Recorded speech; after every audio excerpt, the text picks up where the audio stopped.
Good morning, delegates. Apologies to be a bit late. I will give you another 3 minutes before we start the meeting.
Distinguished Excellencies, delegates, observers, ladies and gentlemen, good morning. The second session of the ad hoc open-ended working group on a science policy panel to contribute further to the sound management of chemicals and waste and to prevent pollution is called to order.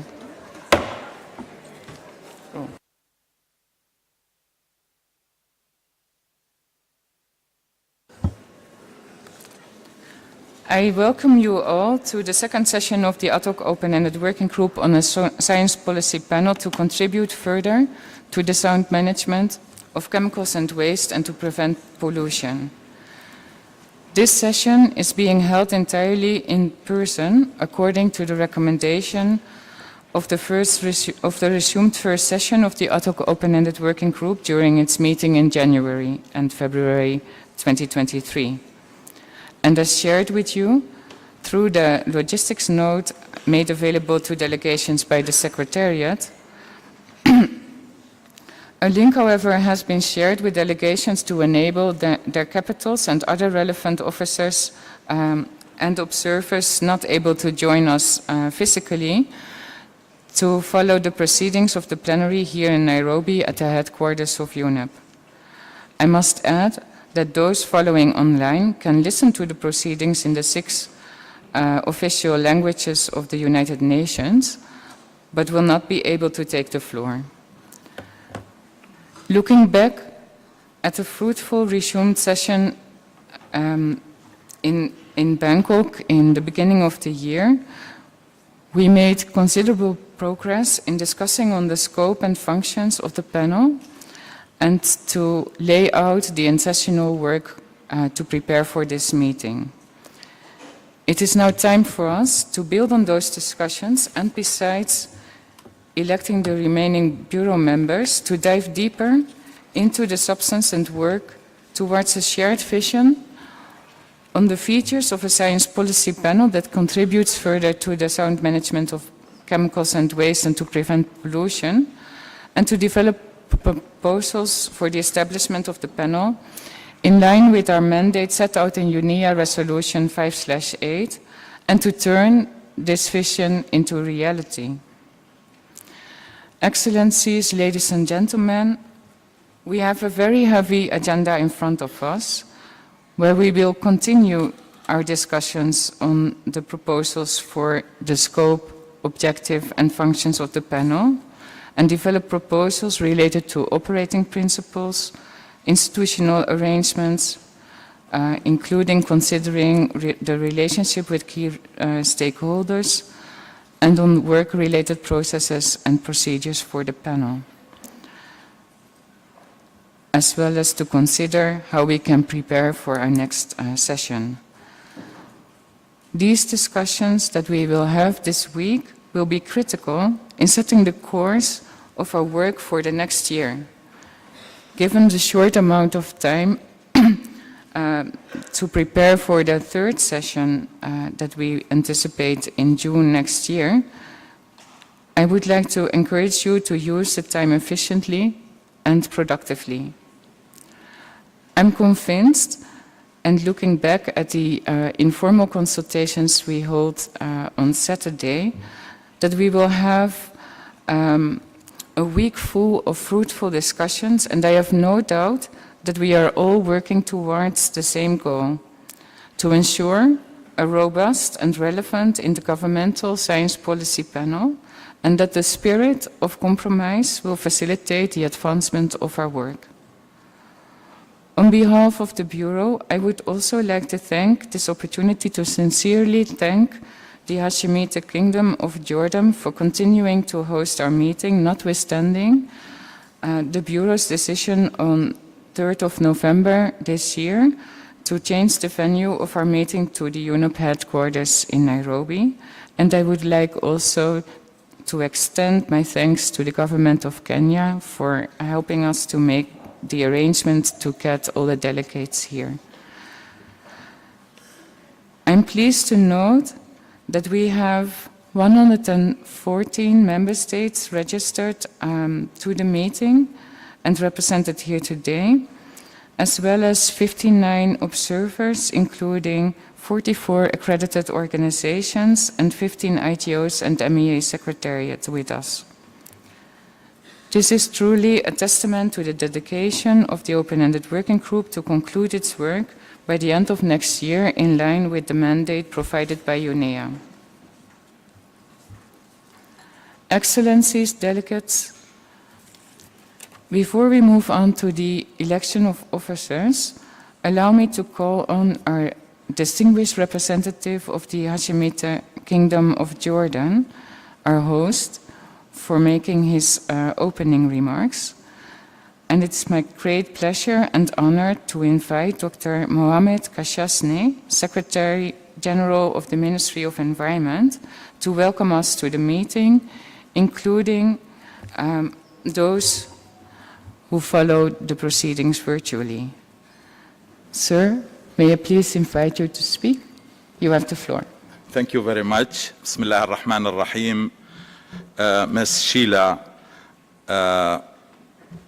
Representative the UNEP Executive Director, Ms. Tisa Al-Amin al-Tanfidhi li Science Policy Interface. Allow me please to deliver my speech in Arabic language. بسم الله الرحمن الرحيم. الزملاء الموقرون، أسعد الله أوقاتكم. Ready? كان بودنا استضافتكم بمثل هذا الوقت في المملكة الأردنية الهاشمية، ولكن مشيئة الله حالت دون ذلك، ولكننا مصممون على استضافتكم في الأردن وبأقرب فرصة ممكنة في منطقة البحر الميت التي كنا نأمل أن تكون مكان هذا الاجتماع، حيث كنا نأمل أنكم ستنعمون بتنفس من الهواء النقي الذي يحتوي على أكبر كمية من الأكسجين في العالم، وذلك لانخفاض منطقة البحر الميت عن سطح البحر بأكثر من 420 متر.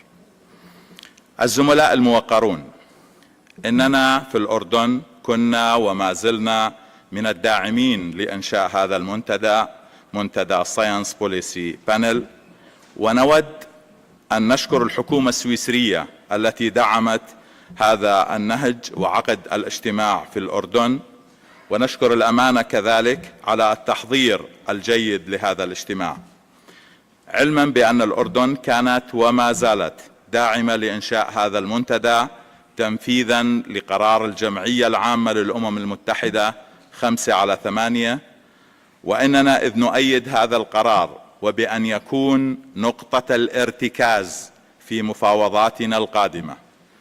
كما نود أن نؤكد على ضرورة وجود هذا المنتدى، كوننا نؤمن أن العلم يشكل الأساس المنطقي في اتخاذ قراراتنا الفنية لحماية صحتنا وبيئتنا من أخطار المواد الكيميائية والنفايات. الزملاء الموقرون، أننا نعتقد أن إدارة المواد الكيميائية والنفايات لا زالت تواجه جملة من التحديات في إدارتها على مختلف المستويات، بما فيها المستويات المحلية والدولية، ويتمثل ذلك بوجود بعض الفجوات التي يجب ملؤها. فإننا نعتبر أن إنشاء هذا المنتدى العلمي بداية جيدة لسد هذه الفجوات، وكيف لا، حيث يقدر حجم التجارة الدولية في الكيماويات بتريليونات الدولارات، ولا أعرف إذا كان المترجمون أقول تريليونات الدولارات trillions of dollars، بالرغم من وجود العديد من الاتفاقيات الدولية ذات الصلة بالكيماويات مثل بازل وروتردام وستوكهولم وميناماتا والإطار العالمي للكيماويات أو بما كان يسمى سايكم والآن Global Framework and Chemicals، إلا أننا لا زلنا نسمع عن ملايين الوفيات التي تحدث بسبب سوء إدارة المواد الكيميائية ومبيدات الآفات حسب تقارير منظمة الصحة العالمية وبرنامج الأمم المتحدة للبيئة، ناتجة عن سوء إدارة بعض المواد الكيميائية الخطرة، سواء من سوء الاستخدام أو التجارة غير المشروعة بالمواد الكيماوية ومبيدات الآفات شديدة الخطورة أو تداول النفايات بصورة خاطئة.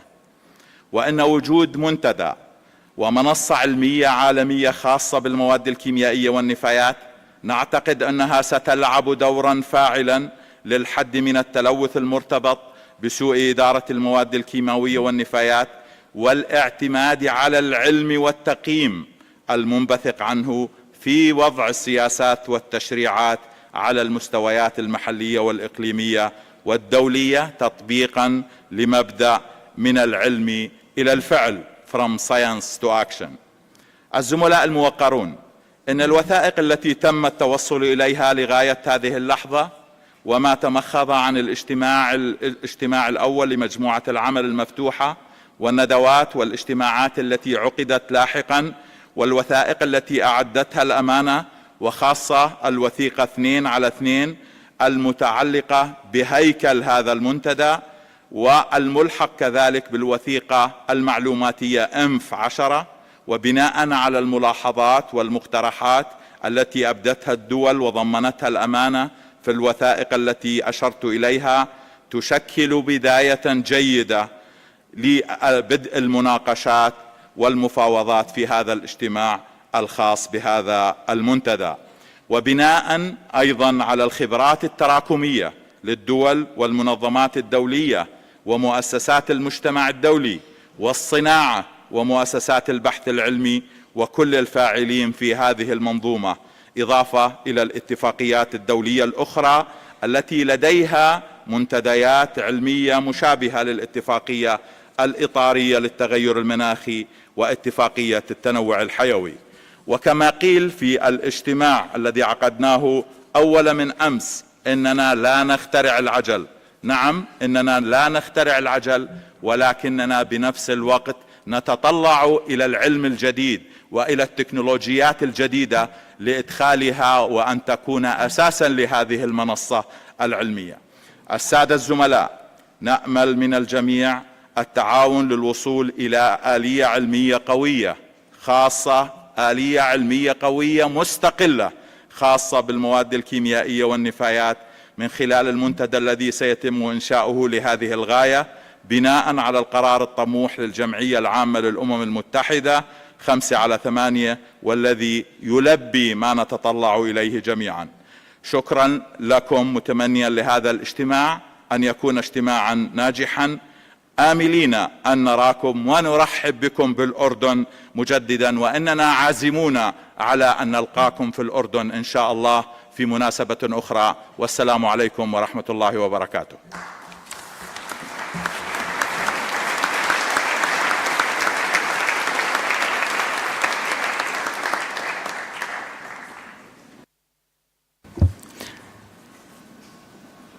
Thank you, Mr. Kashashny, and my sincere gratitude, and I think I can speak on behalf of all delegations, for your encouraging statement and for your warm welcome to the delegations.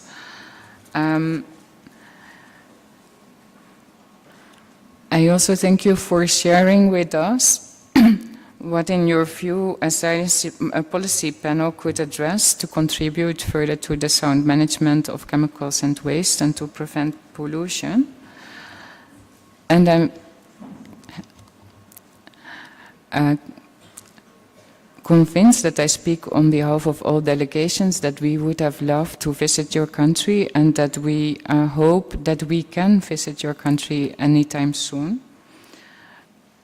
It's a great pleasure that the open-ended working group can convene in person on the dates that were originally scheduled with your support.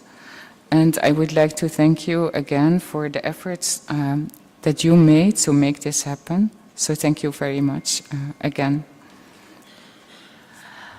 I now have the pleasure of inviting Ms. Sheila Agrawal-Khan of the United Nations Environment Programme to deliver her opening statement. Sheila, you have the floor. Excellencies, distinguished delegates, welcome to Nairobi for the second session of the ad hoc open-ended working group for the establishment of a science policy panel to contribute further to the sound management of chemicals and waste and the prevention of pollution. My thanks to Dr. Mohammed Kashashne for his opening remarks and to the Kingdom of Jordan for hosting this meeting, notwithstanding the change in venue. Our thanks to Kenya for facilitating the presence of all of you here. The world is linked to a triple planetary crisis, the crisis of climate change and the crisis of nature and biodiversity loss. But of late, we have seen a lot more attention coming into the pollution space, chemicals, exposure, and its waste. We are seeing this chemical exposure intensifying. I do not need to tell you what this means in terms of deaths, economic losses, damage to nature, and climate. You are here because you know the stats and because you want to make a difference. Over the last year, the framework for addressing chemicals, waste, and pollution has not only expanded, but it has strengthened. The Global Framework on Chemicals was passed in Bonn. The Intergovernmental Negotiating Committee to develop an instrument on plastic pollution made great progress in advancing the draft. The Kunming Montreal Global Biodiversity Framework includes a specific target on curbing pollution. And then we have the Minamata Convention. We have Rotterdam and Stockholm. We have the Ozone Convention, all holding their conferences of parties, looking at different aspects of chemicals. Many of you have taken part in these negotiations, and my thanks for your work. But to build a greener future, we need a strong science policy interface for chemicals, waste, and pollution, an interface that identifies chemicals issues, that outlines solutions, that guides policy action and investment. This is why at the 5th UN Environment Assembly, member states agreed to establish the science policy panel that you are creating here. Climate has the IPCC and biodiversity has IPBES. So here you have a chance to add to this two sets of panels to create the third scientific panel that looks at the triple planetary crisis in its totality. If done right, this panel can make a big difference across the whole triple crisis, because unsound management of chemicals and waste harms climate and nature as well. The key question is, how do we do it right? And I offer you some thoughts. One, to build strong links to policy. Science is knowledge and knowledge is power, and the power must be used to make something move. So science must translate into swift action. And you may have heard some IPCC scientists recently calling for more powers. As climate change accelerates, they want to see more impact. I'm sure you can understand their frustration. Now, I'm not saying that the IPCC should reform. That's a decision for the IPCC and its member states. But here, you have the chance to set up this panel in a way that will deliver the big policy impact that everyone is looking for. This is a goal that should be at the forefront of your minds. Second, this panel needs to be broad and forward-looking. The panel needs to look at the drivers and pressures, but we really need solutions. We need alternatives. We need transformational pathways, pathways that bring benefits across the triple planetary crisis and promote sustainable development. This means integrating not just the natural scientists, the chemists and the biologists, but perspectives from economics, from social and behavioral sciences, looking at a political economy. The bigger you think, the bigger the impact. And three, we need this panel to be inclusive. Global change cannot be influenced by a small group of people from specific countries and from specific socioeconomic groups. So, for example, solutions from local communities, from indigenous peoples, from others must be considered, because often these people are at the receiving end of pollution. Industry must be involved, because they are on the giving end of pollution, at the front upstream space. Working with industry, of course, will require solid measures to avoid any conflicts of interest and to avoid lobbying. Friends, you have a lot of work to do this week, but we need the panel to start working as soon as possible for solution reasons. Every day, every month, every year that passes costs lives, costs money, and it costs planetary harm. UNEA asked this group to complete proposals by 2024.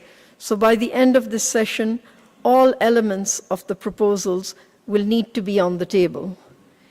As we have time for finalization, as we have to leave time for finalization before the next open-ended working group in June 2024, we must forward from this week all elements to be able to be considered for the establishment of the Science Policy Panel. I wish you success in this week's work and looking forward to the outcomes of this session. Thank you very much.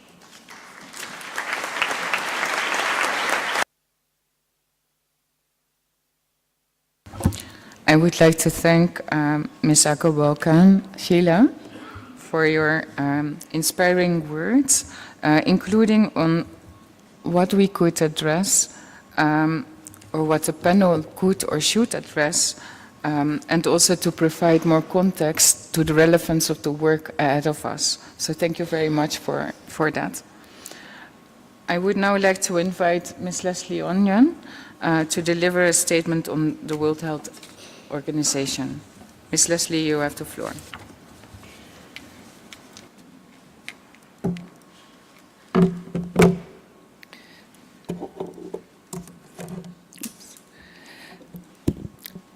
Thank you, Chair. Distinguished delegates, on behalf of the World Health Organization, thank you for the opportunity to give some brief opening remarks at this second meeting of the Open-Ended Working Group to develop proposals for a science policy panel to further contribute to the sound management of chemicals and waste and to prevent pollution.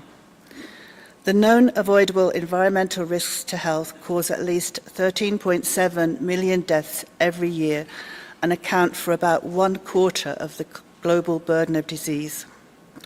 More effort, a higher priority, and greater innovations are needed to prevent these sizable and unacceptable impacts and to address the gaps in capacity and the specific concerns of countries at different stages of development.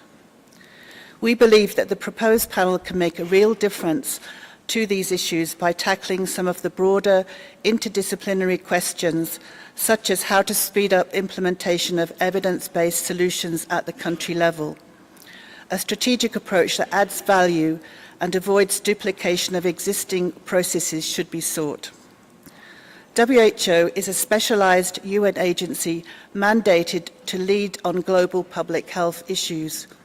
Our work encompasses a wide range of science policy activities which are relevant to the proposed panel, including establishing evidence-based scientific guidelines for air quality, drinking water quality, and chemicals of key public health concern, carrying out risk assessments, developing and harmonizing assessment methodologies and guidance materials that can be used by countries to protect health, preparing recommendations, procedures and protocols to establish the scientific basis for the conduct of health surveillance and biomonitoring of priority chemicals, and synthesizing emerging science and evidence, such as updating the state of the science of endocrine disruptors and addressing cross-cutting issues such as microplastics in drinking water, hazardous chemicals used in healthcare, and so on. WHO's work is underpinned by very high standards of transparency and integrity, with strict and well-established procedures, particularly those for identifying and managing potential conflicts of interest. We've already started a process of engagement and outreach to our constituents about the important work that is taking place this week and the proposals that are being developed, and we are committed to coordinating our work and the value of our working relations with UNEP and other members of the Interorganizational Programme for the Sound Management of Chemicals, known as IOMC. We have been requested by the World Health Assembly to report on possible options for the role of WHO in the proposed panel at the upcoming meeting of the World Health Assembly in May 2024. The documents available for the meeting this week would suggest that the thinking on this issue and the possible role of WHO is still at a relatively early stage, and we would encourage you to coordinate with your health ministry colleagues ahead of time, including at the Executive Board meeting in January 2024. This is essential so that appropriate provisions can be made in the proposals for the panel and in the arrangements for its adoption by the proposed intergovernmental meeting. We are very happy to be participating in the discussions this week and remain fully committed to the continued engagement in the future. On behalf of WHO, I wish the meeting every success. Thank you.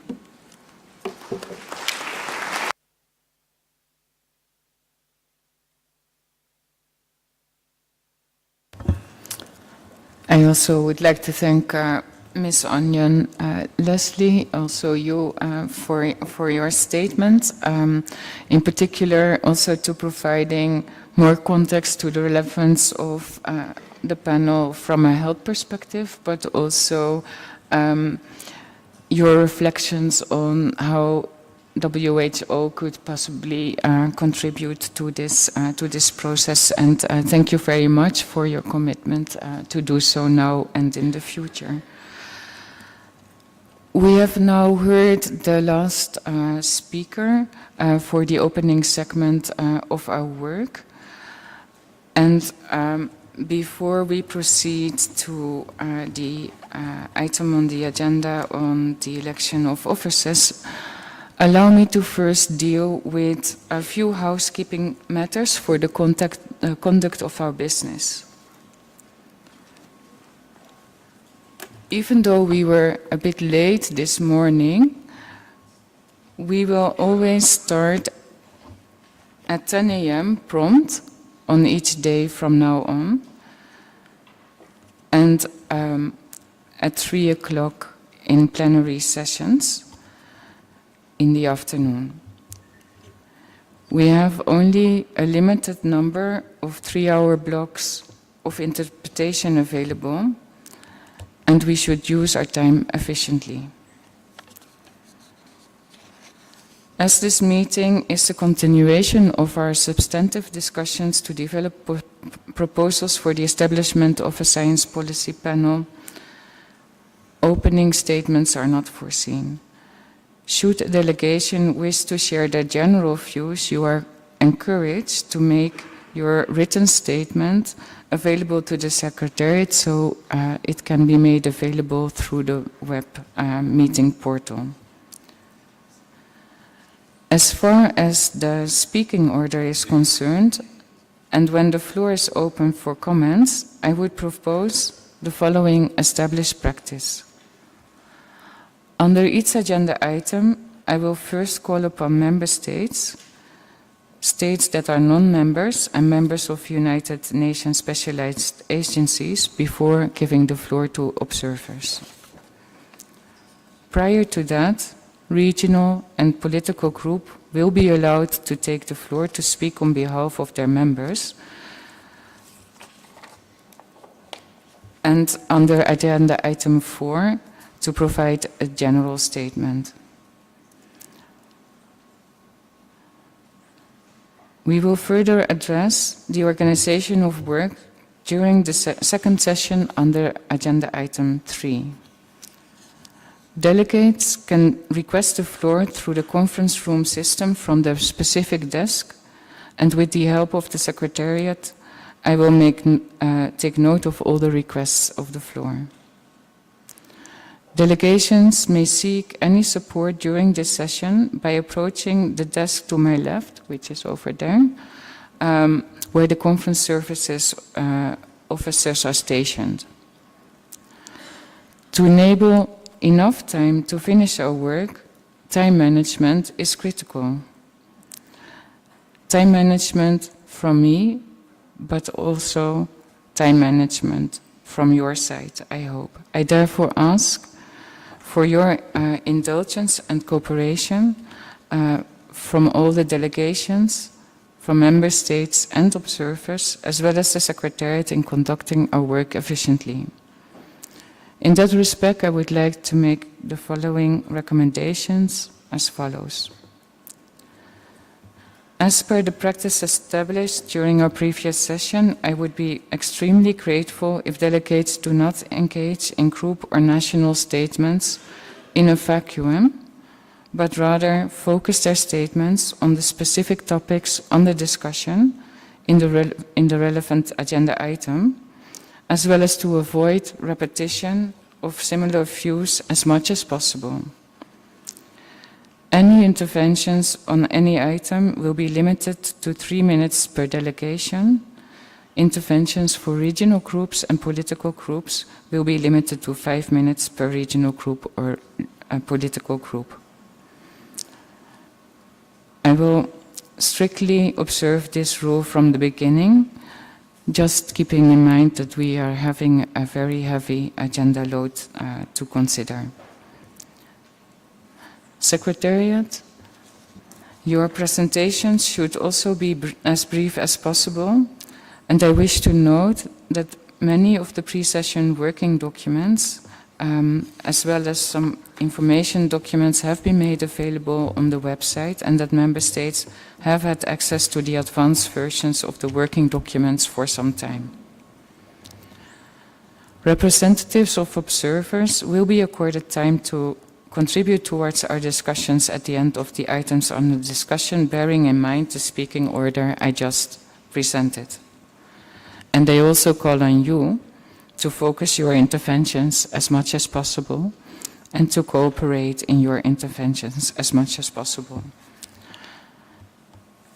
Let me now address the issue of statements to which Member States may wish for a right of reply. Rule 39 of the Rules of Procedure for the United Nations Environment Assembly provide as follows. During the course of a debate, the President may announce the list of speakers and, with the consent of the Environment Assembly, declare the list closed. He may, however, accord the right of reply to any representative if, in the opinion of the President, a speech delivered after the President has declared the list closed renders this justified.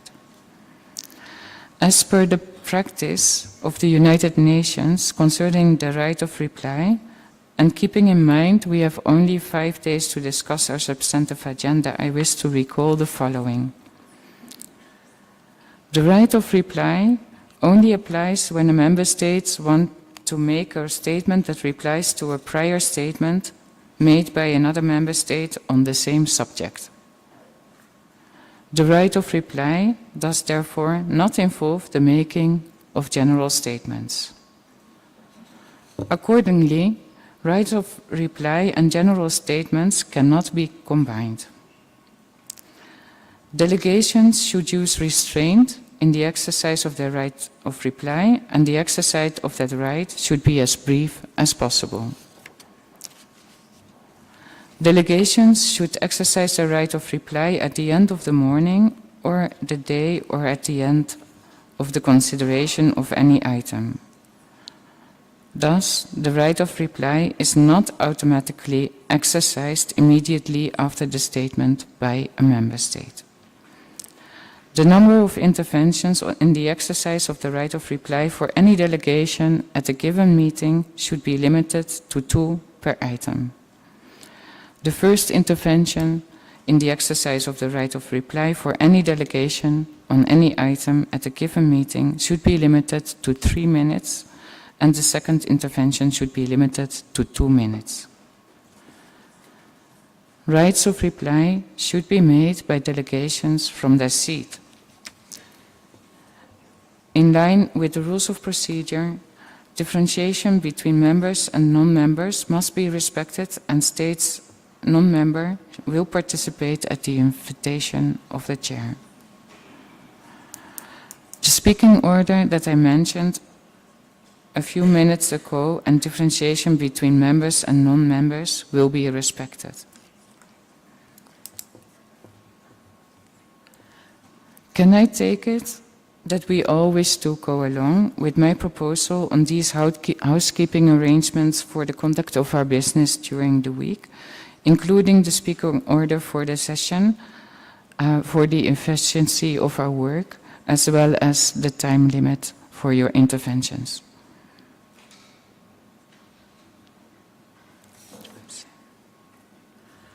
I see no objection. This is so decided. I now have the pleasure of inviting the Secretariat to make some housekeeping remarks. Ms. Tessa, you have the floor. Thank you, Chair. Excellencies, distinguished delegates, my name is Tessa Goverse, and I'm the Principal Coordinator of the Secretariat of the Ad Hoc Open-Ended Working Group on a Science Policy Panel to contribute further to the sound management of chemicals and waste and to prevent pollution. As invited by the Chair, let me make a few practical announcements for delegates. Delegations who wish to take the floor should do so by pressing the button on the desk in front of them. Delegates are advised that they should only ask for the floor from the designated seat of their delegation. Once the button is pressed, the light on the microphone will flash red. Once given the floor, the technician will open the microphone and the light on the microphone will turn red. When talking, please speak clearly and slowly so that the interpreters can follow your intervention. And once you complete your statement, please remember to turn off your microphone. I also would like to remind delegates that the rules of procedure of the Environment Assembly will apply for the conduct of our meeting. As such, I would like to take this opportunity to remind all participants that UN system events are guided by the highest ethical and professional standards. This means that this is a harassment-free meeting and that all participants are expected to behave with integrity and respect towards all other individuals attending or involved in the organization of this event, regardless of affiliation or origin. If you are a victim or witness any misconduct or harassment during the meeting, please reach out to the Secretary as soon as possible so we may address the issue. Dedicated meeting rooms are made available for each of the regional and political groups, as well as for stakeholders. Regional groups and political groups are scheduled to meet every morning from 9 a.m. to 10 a.m. after the meetings of the Bureau. If necessary, those groups can also meet during the lunch break from 1 p.m. to 3 p.m. The room allocations can be found on the screens in the corridors and above the meeting rooms. For information on availability of other meeting rooms, delegation can reach out to the Secretariat through the following contact person screened on the slide. Regarding the venue, please note that the entrance to the meeting venue is open daily from 7:30 a.m. until 8 p.m. Delegates may remain on the premises as late as necessary. However, entry into the venue will not be allowed after 8 p.m. The Secretariat has made arrangements for the main cafeteria to operate until 9 p.m. and the Delegates' Lounge to remain open until 11 p.m. I'm happy to confirm that the meetings of the plenary are conducted in all 6 UN languages. Informal contact groups will be conducted in English only. As indicated by the Chair, arrangements have been made for live web streaming through a dedicated YouTube channel. The link to the YouTube channel from plenary is available on the meeting portal. Information on the daily program of web streaming is also provided on the Open-Ended Working Group meeting webpage. I would like to also inform you that there is no registration required to access the web streaming. Finally, Member States are invited to send their statements in writing to the Secretariat through the email address screened on the slide to facilitate interpretation. To facilitate the work of the Secretariat invites Member States to name the file as displayed on the slide. I thank you.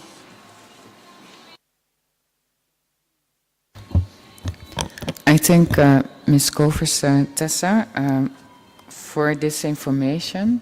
And I now suggest to move on to the conduct of our business.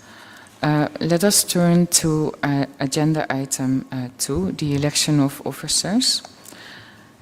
Distinguished Excellencies, delegates, the open-ended working group will consider agenda item 2 entitled Election of Officers for the election of the remaining vacant seats in the Bureau. In this connection, I would like to recall that the following members of the Bureau were elected at the first session of the open-ended working group, namely Ms. Goody Alkmaar of the Netherlands, which is me, as the chair of the open-ended working group, as well as the following vice chairs: Mr. Linroy Christian of Antigua and Barbuda, Mr. John Yu Li of China, Mr. Umar Diarry Cissé of Mali, apologies if I mispronounced your name, Her Excellency Ms. Jacqueline Sida from Pakistan, Mr. Michel Chiran of Switzerland, and Ms. Judith Torres of Uruguay, who recently replaced Ms. Valentina Sierra through a silence procedure in accordance with Rule 19 of the Environment Assembly Rules of Procedure. And I would like to both welcome and congratulate Ms. Judith to be part of the Bureau, as well as Mr. Cyrus Mageria of Kenya as the rapporteur of the open-ended working group. I also would like to recall that at the resumed first session of the open-ended working group, 2 seats for the Eastern European states remained vacant in the Bureau, and that 4 member states from among those states had presented individual nominees, none of whom had been endorsed by the Eastern European states. Following further consultations within the regional group and at the group's request to allow for additional regional consultations, the open-ended working group at its resumed session decided to postpone the election of the Bureau members from the Eastern European states to this session. After the resumed session, the resumed first session of the open-ended working group, following further consultations within the regional group and based upon the information received from the group as circulated with member states and as received by the Secretariat, 1 individual nominee withdrew her candidacy, leaving 3 candidates that have nominated themselves: Mr. Alexandru Rosnov from Romania, Mr. Vladimir Lenev from the Russian Federation, and Mr. Roman Filinenko from Ukraine. As such, there are currently 2 vacant positions of the Vice Chair in the Bureau for the candidates for the Eastern European States Group, and we have received 3 possible candidates that have nominated themselves. With that said, I would like to open the floor to seek any update from the region on the nominations from the Eastern European States Group. And I understand that Ms. Anna Berijani from Georgia has facilitated consultations during the past few days, and I would like to see if there's any update from the region. Ms. Anna, you have the floor. Madam Chair, considering the situation regarding the election of the members of the Eastern European Group, I want to inform you of the outcome of the consultations in the region. Unfortunately, after many hours of intense discussion, we couldn't reach a consensus within the regional consultations regarding this matter. The region held a hybrid meeting on April 26, 2023. At this meeting, since no consensus was possible, members expressed their preferences for the candidates for the groups through an informal roll call vote, resulting in a majority supporting the candidates from Romania and Ukraine. However, Sorry, Georgia, there is a point of order. Russian Federation, could you clarify your point of order? Thank you, Madam Chair. The delegation of the Russian Federation has raised the point of order due to the fact that the representative of Georgia was not authorized to make this statement on behalf of the group. Moreover, if there are any interventions to be done on behalf of the Oewg group in absence of the elected bureau members in this process, they should be delivered by the coordinator of the Oewg group in Nairobi, which currently is the Russian Federation. In this regard, Madam Chair, we request you to stop intervention of the representative of Georgia, and if it is not done so, we ask the delegations present in the room to ignore it. Furthermore, we request you, Madam Chair, to postpone the secret ballot to a later date in order to enable delegations to receive appropriate instructions from their capital. Sorry, Mr. Russia, I think I asked you to clarify your point of order, but it seems you're kind of going into a general statement. Sorry for that, Madam. So just our request would be to terminate the intervention by Georgia because it was not authorized by all members of our group. And if you decided to allow the speech to be continued, we request you, Madam Chair, immediately to give the floor to the Russian delegation as the next speaker to explain our position on this issue. Thank you. Thank you, Russian Federation, for clarifying your point of order. It was my understanding that as a point of liaison for the Bureau and as a facilitator for the group, I invited, for the group's consultations over the past few days, I invited Ms. Anna from Georgia to provide the information on the consultations that have taken place in the region. But I understand that you may have a different view. So what I would suggest is I allow Georgia to finalize her statement, but then also allow you to provide your views as well. So Georgia, you have the floor. Thank you, Madam Chair. So I will continue where I was stopped. The region held a hybrid meeting on April 26, 2023. At this meeting, since no consensus was possible, members expressed their preferences for the candidates for the group through an informal roll call vote, resulting in a majority supporting the candidates from Romania and Ukraine. However, this still didn't lead to the consensus required to nominate 2 candidates by the region. The region also held meetings on Saturday 9 of December and Sunday 10 of December. During these consultations, we discussed the preferences of the candidates, but we couldn't reach consensus on 2 candidates to be nominated by the region. Madam Chair, I hope that this body will take into consideration the preference of the majority of the member states on our region. I thank you. Thank you for this, Georgia. I would now give the floor to the Russian Federation. You have the floor, please, sir. Thank you, Madam Chair. During the regional group meetings on Sunday and Saturday, the Russian Federation made every possible effort to achieve consensus in the group regarding candidates for the Oewg countries for the election to open-ended working group bureau. Unfortunately, our proposal was torpedoed by certain members of the Oewg. In the absence of consensus, the only possible way out is to hold elections in the plenary setting. We request you, Madam Chair, to postpone the secret ballot to a later date in order to enable delegations to receive appropriate instructions from their capitals.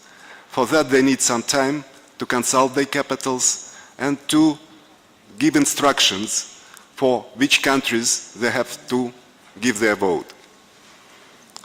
At the same time, we would like to inform the delegations present in the room that the meeting which the representative of Georgia speaking before us was referring was held in violation of number of norms established within the UN system.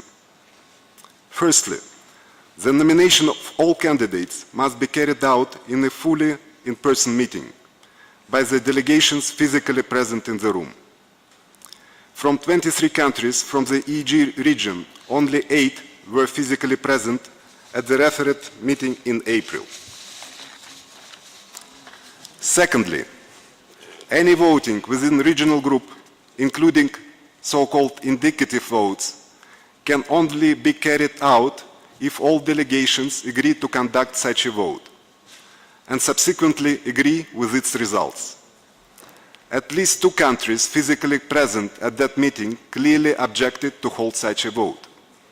However, Romanian ambassador in Kenya, Mr. Dragoș Tigau, who was chairing the meeting, ignored the opinion of these 2 countries and held so-called indicative vote, which has shown the absence of consensus in regard to all proposed candidates. At the same time, we would like to remind delegations that it was during this meeting that Chair, Mr. Tigau, allowed it himself to make inappropriate racist remarks comparing representatives of African countries with monkeys. And the results of these meetings are now being presented to us as an example of multilateral diplomacy, decision-making process within the UN system. Are you getting to a closure? Yes.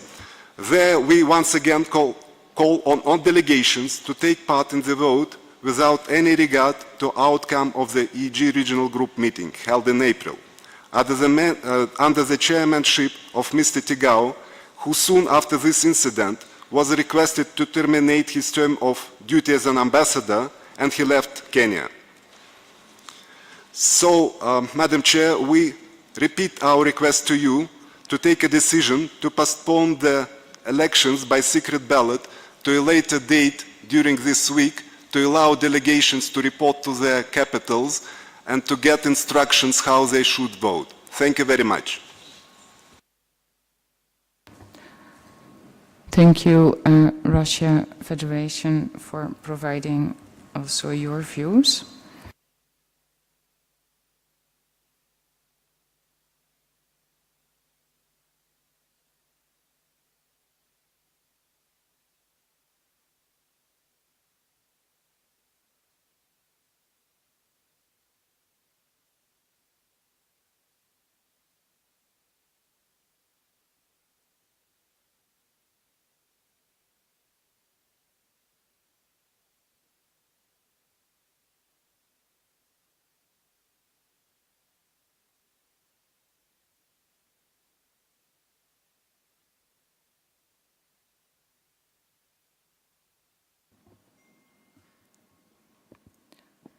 Thank you, and apologies for taking 1 minute to consult. Oh, I see that Saudi Arabia has asked for the floor. Thank you, Madam Chair. The Science Policy Panel is a very important panel for the Kingdom of Saudi Arabia. And it is very important also for us to meet these new emerging challenges. So we see the issue of not having the full bureau is formulated will affect our progress in this such panel. What we would like, we don't see a problem with postponing the election for countries to reach consensus, because that will drive the process into a streamline to reach all the bureau members being elected. And that will help us expedite our work in the panel. Thank you, Madam Chair.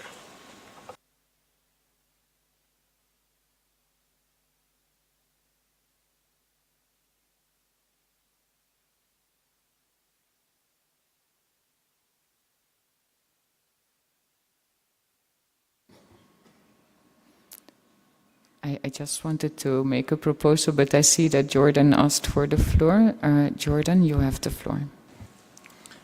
شكرا سيدة الرئيسة. نضم صوتنا إلى صوت المملكة العربية السعودية بأن هذا الموضوع يشكل لنا أهمية كبيرة بإنشاء هذا المنتدى، وأن تكون الأجواء إيجابية في هذا الاجتماع.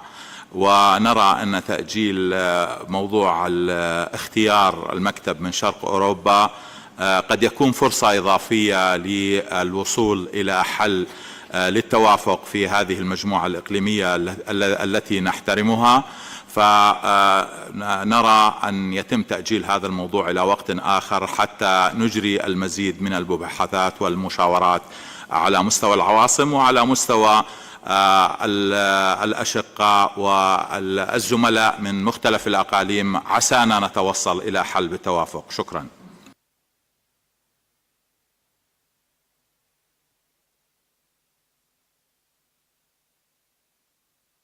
Thank you for that, Jordan. I now have on my list Ukraine, and if there's no further request for the floor, then I would like to propose a way forward. Ukraine, you have the floor. Madam Chair, dear colleagues, good morning. I would like to express my appreciation to Georgia for the report, as well as to the members of our region for their support and dedication to find a solution within the group. We have spent an entire weekend trying to find a solution. Only one country opposed to consensual decision, and it is clear that the position of that country will not change. Our group cannot discuss, our size policy group cannot discuss technical issues for what we are all here. Instead of having expert discussions that will benefit the process, we are stuck with the election of 2 remaining Bureau members from the EEG. Taking this into account, as well as the absence of consensus in the region because of the principal position of one country, and in order to facilitate the technical work of the experts from EEG, we would like to request the esteemed chair and proceed with the voting this morning. Thank you.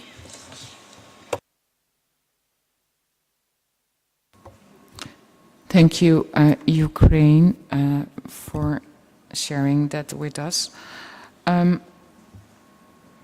What I would like to suggest is that, having listened very carefully to all the views that we have heard expressed during plenary right now, it seems clear to me that there's, and I don't even think that that was suggested by our colleague from the Russian Federation, that there is a likelihood that giving more time during this week will result in consensus. But I would like to first suggest that also to ensure that we will have representation from the region in the Bureau, that we decide that we will,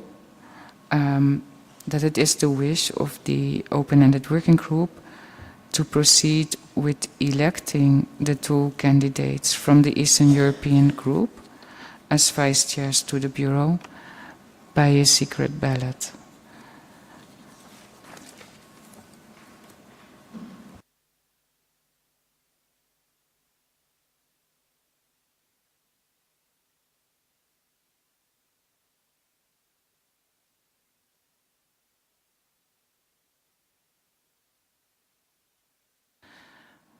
I see the Russian Federation has asked for the floor. Thank you, Madam Chair. We still think that delegations need to be given chance to consult with their capitals. Because everybody was ready for consensual decision, and some countries, some delegations have no instruction how to vote. And at least 3 countries in this room asked you to postpone the elections, to give countries the chance to request their capitals. I think that's usual and normal procedure within UN system, and it has to be taken on board and regarded. Thank you. Thank you, Russian Federation. I did hear you, but I think my suggestion was to decide that we resolve this issue by a secret ballot vote, but I didn't indicate the timing yet. That was going to be my second question, or my second suggestion. So can I take it that we can agree that we will proceed with electing the 2 candidates from the Eastern European group as vice chairs to the Bureau by a secret ballot? And if I hear no objection, then that is so decided. Then now, I would like to... I heard a couple of preferences, whether or not we can proceed with the voting right now, or whether we should return to the voting by secret ballot at a later stage in the meeting. But I wonder if there is any preference within the group on how to continue before I make a decision. I'm not sure if I have had an opportunity to hear all the views. So the floor is open for your consideration. Thank you.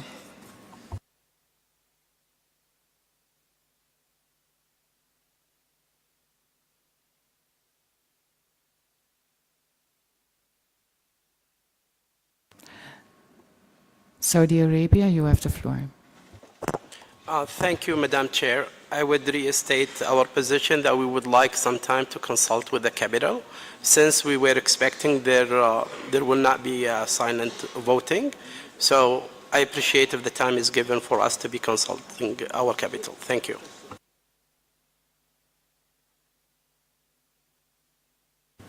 Thank you for that, Saudi Arabia. Any other views?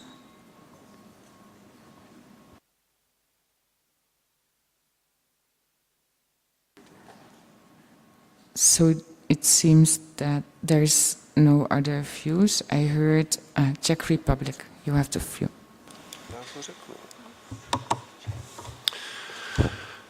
Thank you, Madam Chair, and good morning, colleagues.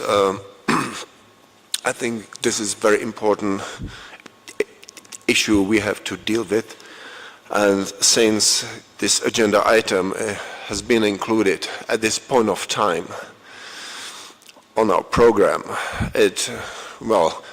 for a good reason, for obvious reasons, we would need to finalize, to complete our bureau as soon as possible to allow, a proper work during the week. Simply said, we would need to elect 2 remaining representatives of the Eastern European group to make sure, that there is the proper representation of the Eastern European group in the Bureau, to make sure the proper, communication channels throughout the week. Postponing the issue could and would certainly make this issue more difficult. We heard the information provided by Georgia. Thank you for that. There was made every effort to reach consensus. It was not possible because one country still opposing the consensus. So perhaps it would be very reasonable to stick to the agreed agenda order and really to carry out the secret ballot as, under this agenda item of elections of officers as foreseen by the program. So this is our firm belief and firm recommendation at this point of time. Thank you very much. Okay.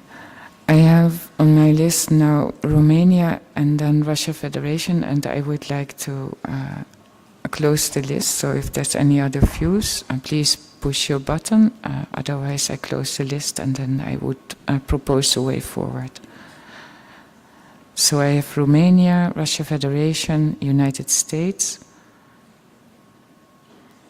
Romania, you have the floor.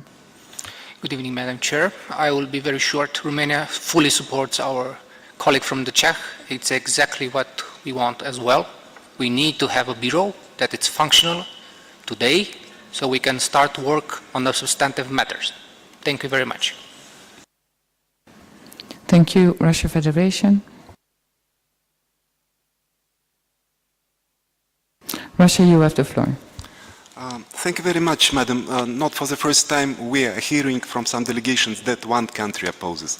No, it's not the case. There are at least two countries which were in support of our position, and there were a number of countries of our region with neutral position. So it's not, situation is not like that. That's first remark. And second, during our meeting in Bangkok in January this year, it was a consensual decision of the group that before members of the Bureau are elected from the CE region, representative of Georgia can work for us to play a role of our representative in the Bureau and to coordinate the work of the group during the meetings. And Anna made a wonderful job doing it, and she succeeded in keeping the business, and we sure that she will be able to continue providing these good services to the region for the benefit of the whole meeting and to conduct our group till the elections by secret ballot are held later this week. Again, I am insisting that countries, delegations, have the right to consult their capitals, how they should behave, how they should vote in this situation. Thank you very much.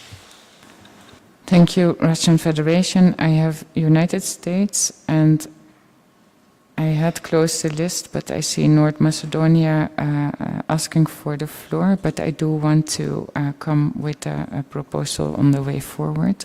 So I allow North Macedonia as well, but first US. You have the floor. Oh, sorry, and Sudan.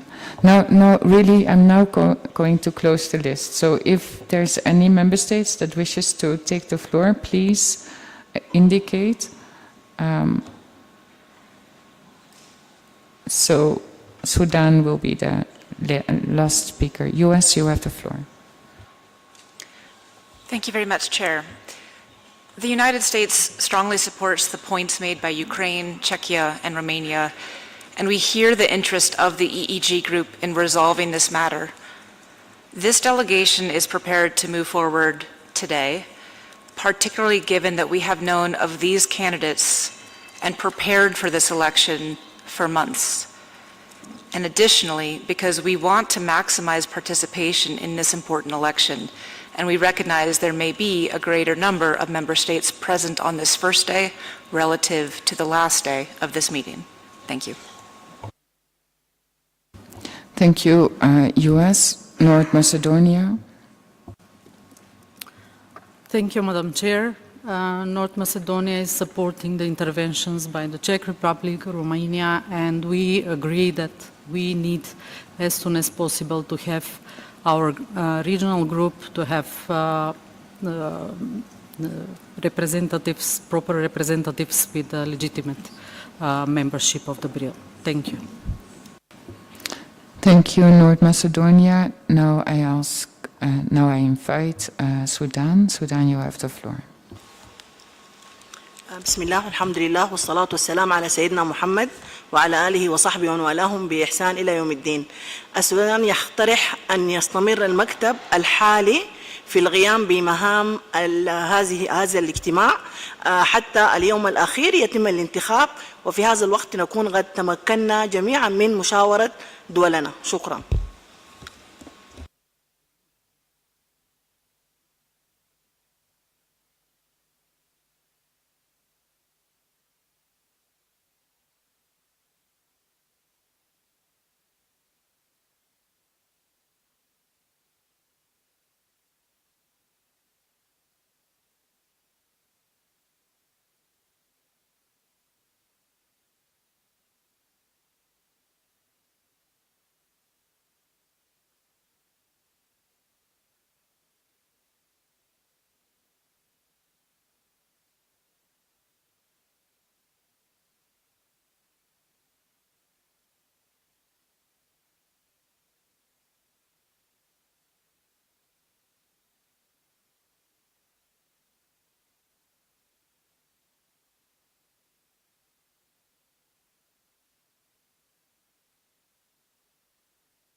Thank you for your views.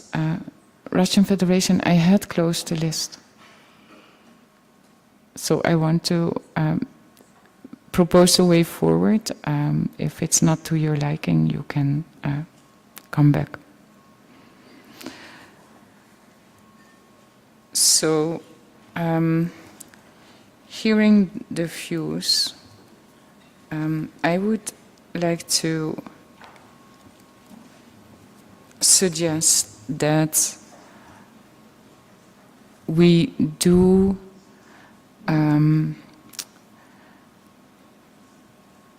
we will have a secret ballot vote, but we will also give a bit more time. So I would like to suggest we take up this issue in the plenary meeting on Tuesday.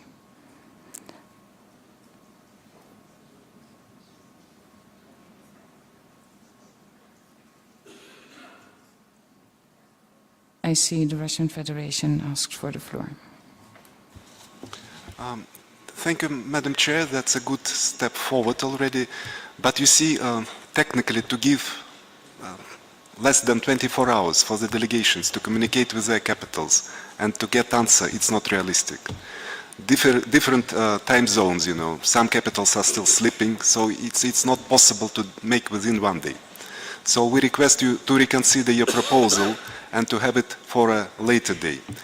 And also, Madam, I would like to draw your attention that there were interventions from CE region asking for the elections to be held today, but the position for these countries, it was established well in advance.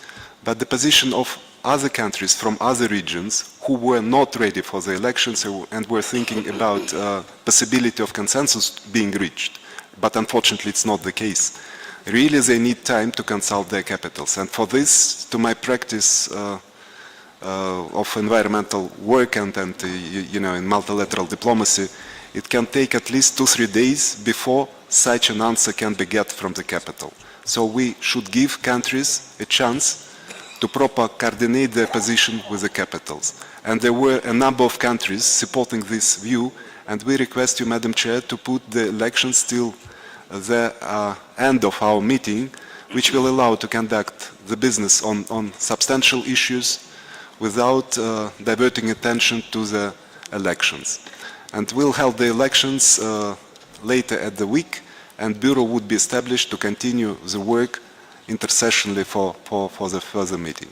Thank you very much. Thank you. Russia, I have Ukraine now. Ukraine, you have the floor.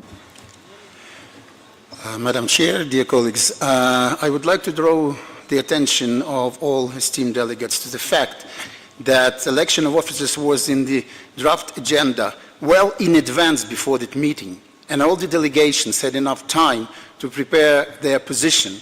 And I don't see anything rather than another attempt of a Russian delegation to not allow representation of EEG group working in the Bureau effectively.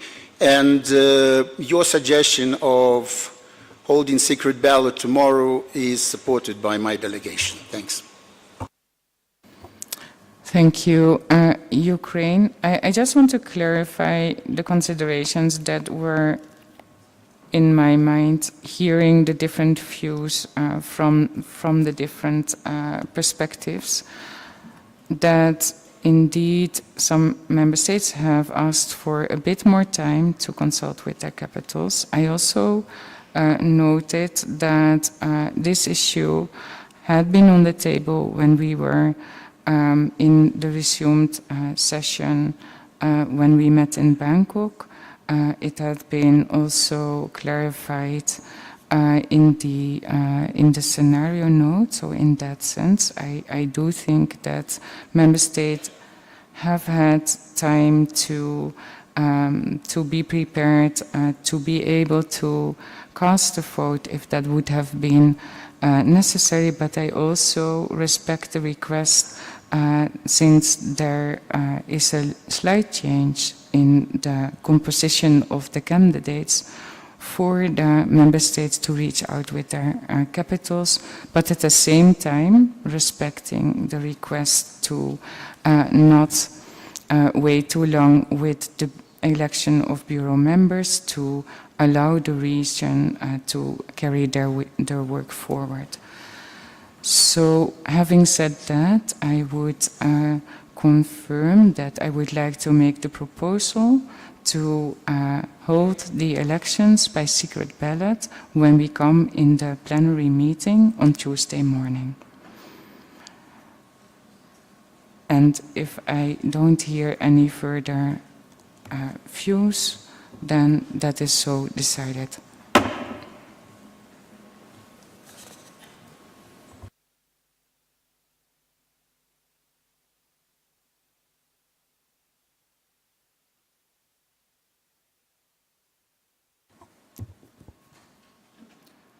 Thank you for that. So let's now move on to agenda item 3 on the adoption of the agenda and other organizational matters.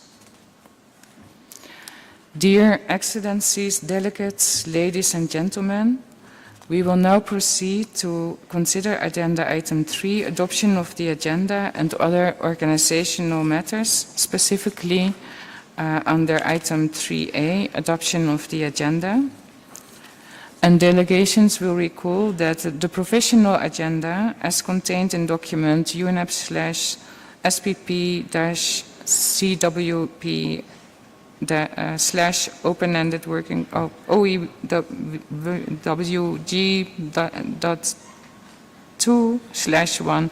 I'm not going to do this in future references to documents. I will refer to documents open-ended working group / and then a number, was adopted at the resumed first session of the open-ended working group, and the annotated agenda is contained in document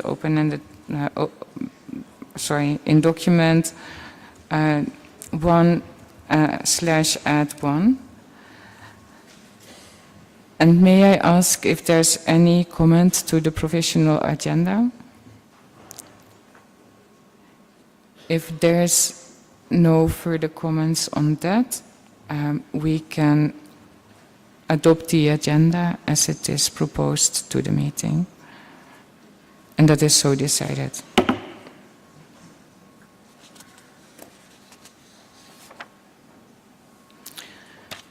We now have concluded the consideration of agenda item 3A. Can we now move forward to agenda item 3B, which is on organizational matters? The organization of work during the second session, as proposed by the Bureau, is outlined in the scenario note, which is in document INF/1, including in Annex 1, which provides a tentative overview of the agenda items to be addressed during the morning and the afternoon plenary meetings. As indicated by the Secretariat in her intervention earlier, the rules of procedure and usual practices of UNIAS shall apply to the conduct of our meetings. The meeting will run from today, Monday the 11th, to Friday the 15th of December, and morning plenaries will run from 10 a.m. to 1 p.m., while the afternoon plenaries will run from 3 p.m. to 6 p.m., unless provided otherwise. And for Monday to Tuesday, the Secretariat has made provisions for evening sessions from 6:30 until 10 p.m. if it is so required. As indicated in the tentative schedule for the meeting, we will start substantive discussion on agenda item 4 on the preparation of proposals for the establishment of a science policy panel. And to facilitate discussions during this agenda item, I suggest to organize our discussions following a presentation of the working documents as follows. First, a presentation and discussion on the skeleton outline, followed by a discussion on the scope, the function and operating principles and conflict of interest. A presentation and discussion on institutional arrangement and relationship with relevant key stakeholders.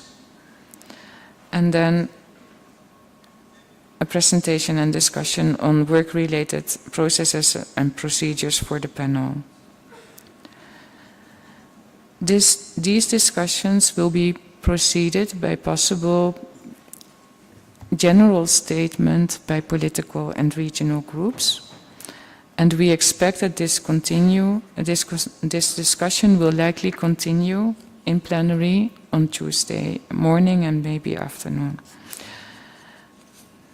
Then we move on to agenda item 5, options for the timetable and organization of the future work of the ad hoc open-ended working group, where we focus discussions on the budget and possible anticipated intersessional work. And on Friday afternoon, we will continue with the rest of the agenda, including agenda item 6, provisional agenda for the third session of the ad hoc open-ended working group, and agenda item 7, other matters, before considering the report of the session. During the week, discussion on specific topics on agenda items will be further considered in contact groups and/or informal groups when this is deemed necessary. On the organization of the contact groups, the open-ended working group may establish a number of contact groups throughout the week. The overall aim for the contact groups would be to make tangible progress and reach, as far as possible, informal consensus on a way forward with respect to the mandated topics and report back to plenary. Without prejudice to the discussions in plenary, the following clusters of topics are suggested to be addressed in contact groups. 1. For contact group 1, on scope, functions, operating principles and conflict of interest. For contact group 2, institutional arrangements and relationship with relevant stakeholders. Contact group 3, on work-related processes and procedures of the panel. And contact group 4, on budget and intersessional work in advance of the third session and possibly beyond. Should there be a need for additional groups, as I said, possible informal groups, those may be established on an as-needed basis. And to allow for focused discussions and facilitate progress in the development of proposals from the open-ended working group for the establishment of the panel, it is suggested that the contact groups will meet with specific timings to address specific different topics under discussion within their meeting. This would not only help to focus the discussions, but furthermore also allow to have an iterative process that will help facilitate smaller delegations to be able to follow progress in all relevant groups.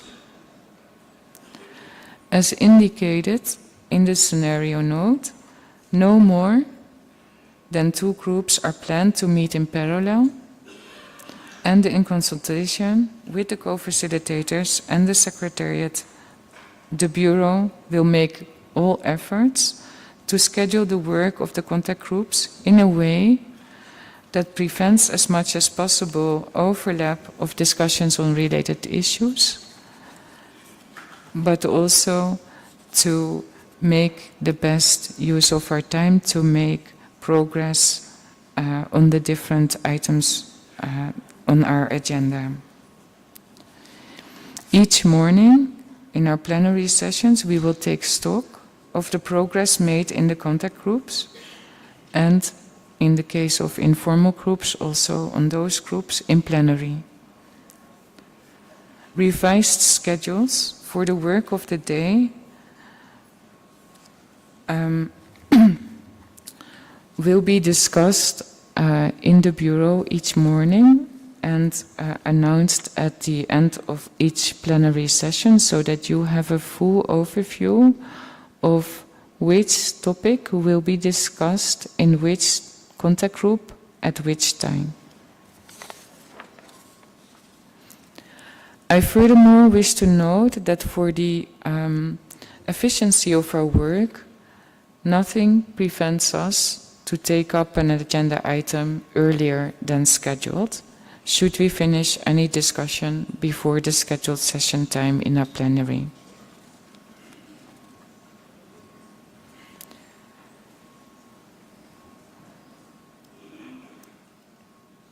Should I take it that delegations are fine with this organization of work for the session, including the clustering of issues in the proposed contact groups?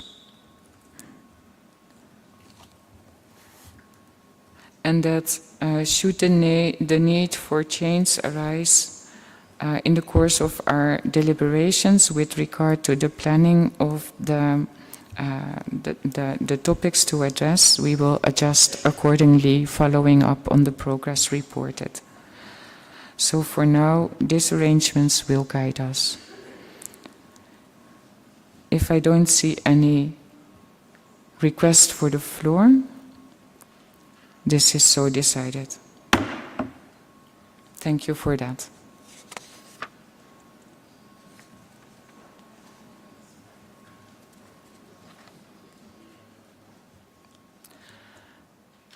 Let us now turn to agenda item 4, preparation of proposals for the establishment of a science policy panel.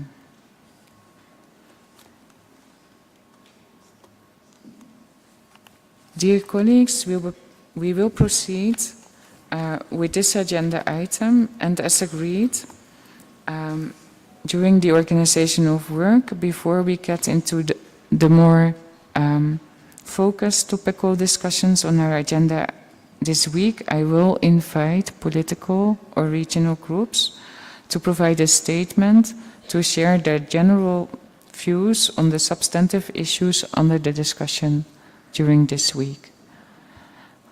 The floor is open.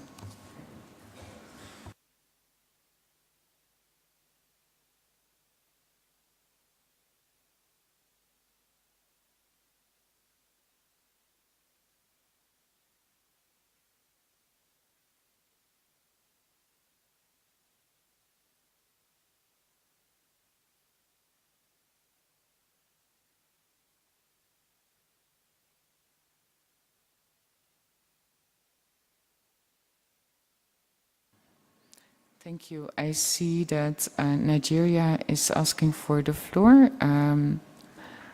Do I take it that you speak on behalf of the African group? You have the floor, please, sir. Okay. Madam Chair, Excellencies, distinguished delegates, ladies and gentlemen, on behalf of the 54 African states, I would like to express our sincere gratitude to the people and government of Jordan for the tireless efforts made in organizing this meeting, and to the government of Kenya and UNEP for hosting us. We thank Ms. Goody Ahmed for steering the whole process and for guiding us through to arrive at this critical milestone in the establishment of the science policy panel. The African region appreciates the effort that went into putting together the skeleton outline as presented in document 2/2 and the text proposal in document INF 10.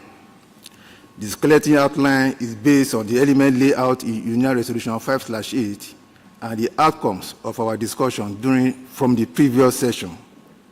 We thank the Secretariat for the job well done. We strongly support document Info 10 to be the basis to start our work at this meeting. We understand that there are several science policy bodies in other realms that already have well-functioning structures and operating modalities with a wealth of experience in how the interface works and operates. We have to learn from their weaknesses and build on their strength without the need to reinvent the wheel. However, we believe that the document needs fine-tuning and adjustment to meet set goals and objectives. Madam Chair, the African region has proposal for consideration by the appropriate contact groups when they are eventually established at this session. Regarding institutional arrangements, the African region wishes to emphasize the need for a broader participation of observers at the panel, giving due regard to the rules of procedures for admittance and participation.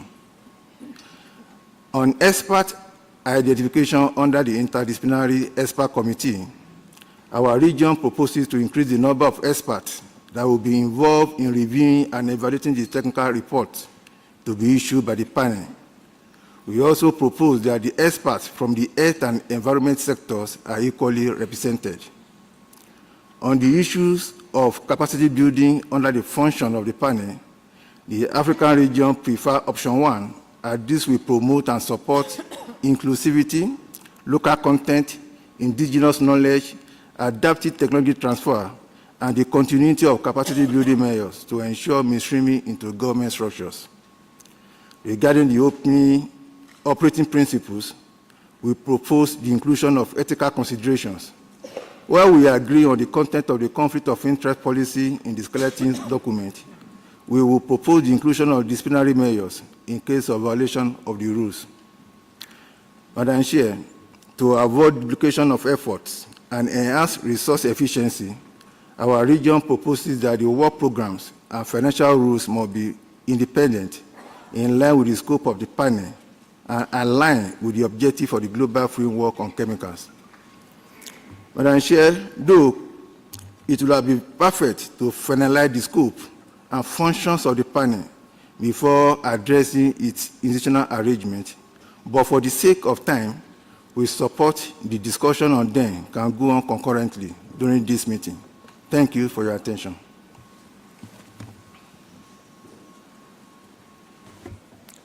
Thank you very much, Nigeria, for those reflections. I think that's very helpful for us to understand what your general views are.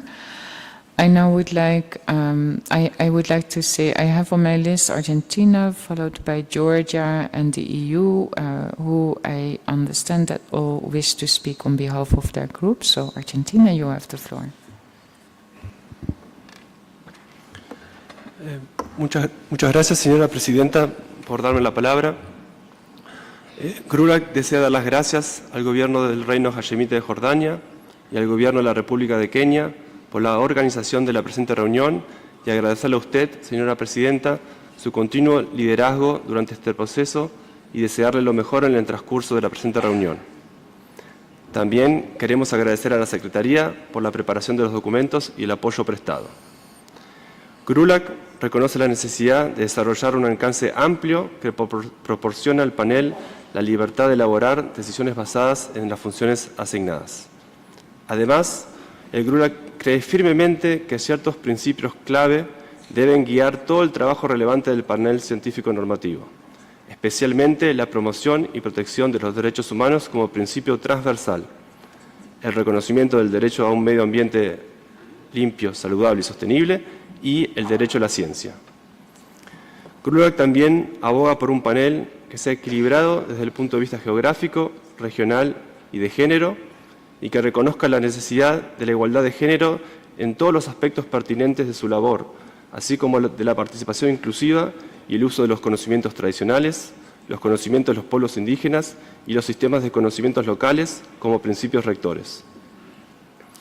El GRULAC está convencido de que la eficacia del SPP dependerá de su capacidad para ser inclusivo e integrar a personas e instituciones de países en desarrollo a lo largo de su labor, desde la decisión sobre su programa de trabajo, pasando por la elaboración de informes y evaluaciones, hasta la difusión de sus productos. Los países en desarrollo son los que se enfrentan a los mayores desafíos en términos de desarrollo de políticas efectivas para abordar los productos químicos, los desechos y la contaminación. Por lo tanto, deben ser parte activa en el futuro panel. En este sentido, para promover la participación efectiva de las naciones en desarrollo de todas las regiones y subregiones, el panel requerirá actividades sólidas y coherentes de capacitación. Por lo tanto, es muy positivo y prometedor que el presente panel cuente con una función sólida de fortalecimiento de capacidades. Para poder hacer operativa esa función, será crucial asegurar una financiación adecuada procedente de diferentes fuentes para llevar a cabo dichas actividades. Adicionalmente, el GRULAC destaca la importancia de la independencia, solidez e interdisciplinariedad del panel, incluyendo políticas efectivas de prevención de conflictos de interés. Por último, consideramos de suma importancia que el panel cuente con el apoyo de un mecanismo financiero sólido que garantice su sostenibilidad y eficacia. Muchas gracias.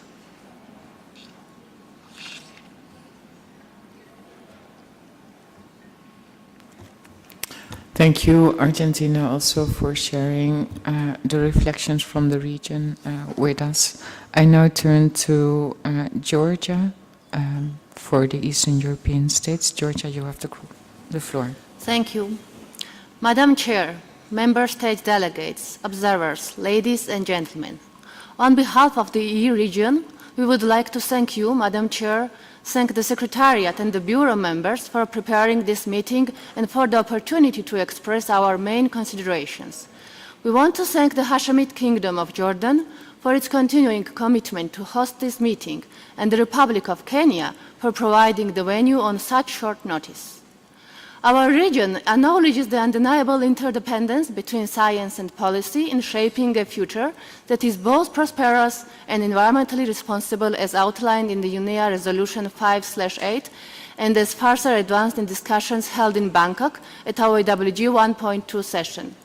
To further advance our deliberations, we believe that Document 10 and its addendum 2 also represent a good basis for our necessary progress in this OEWG session.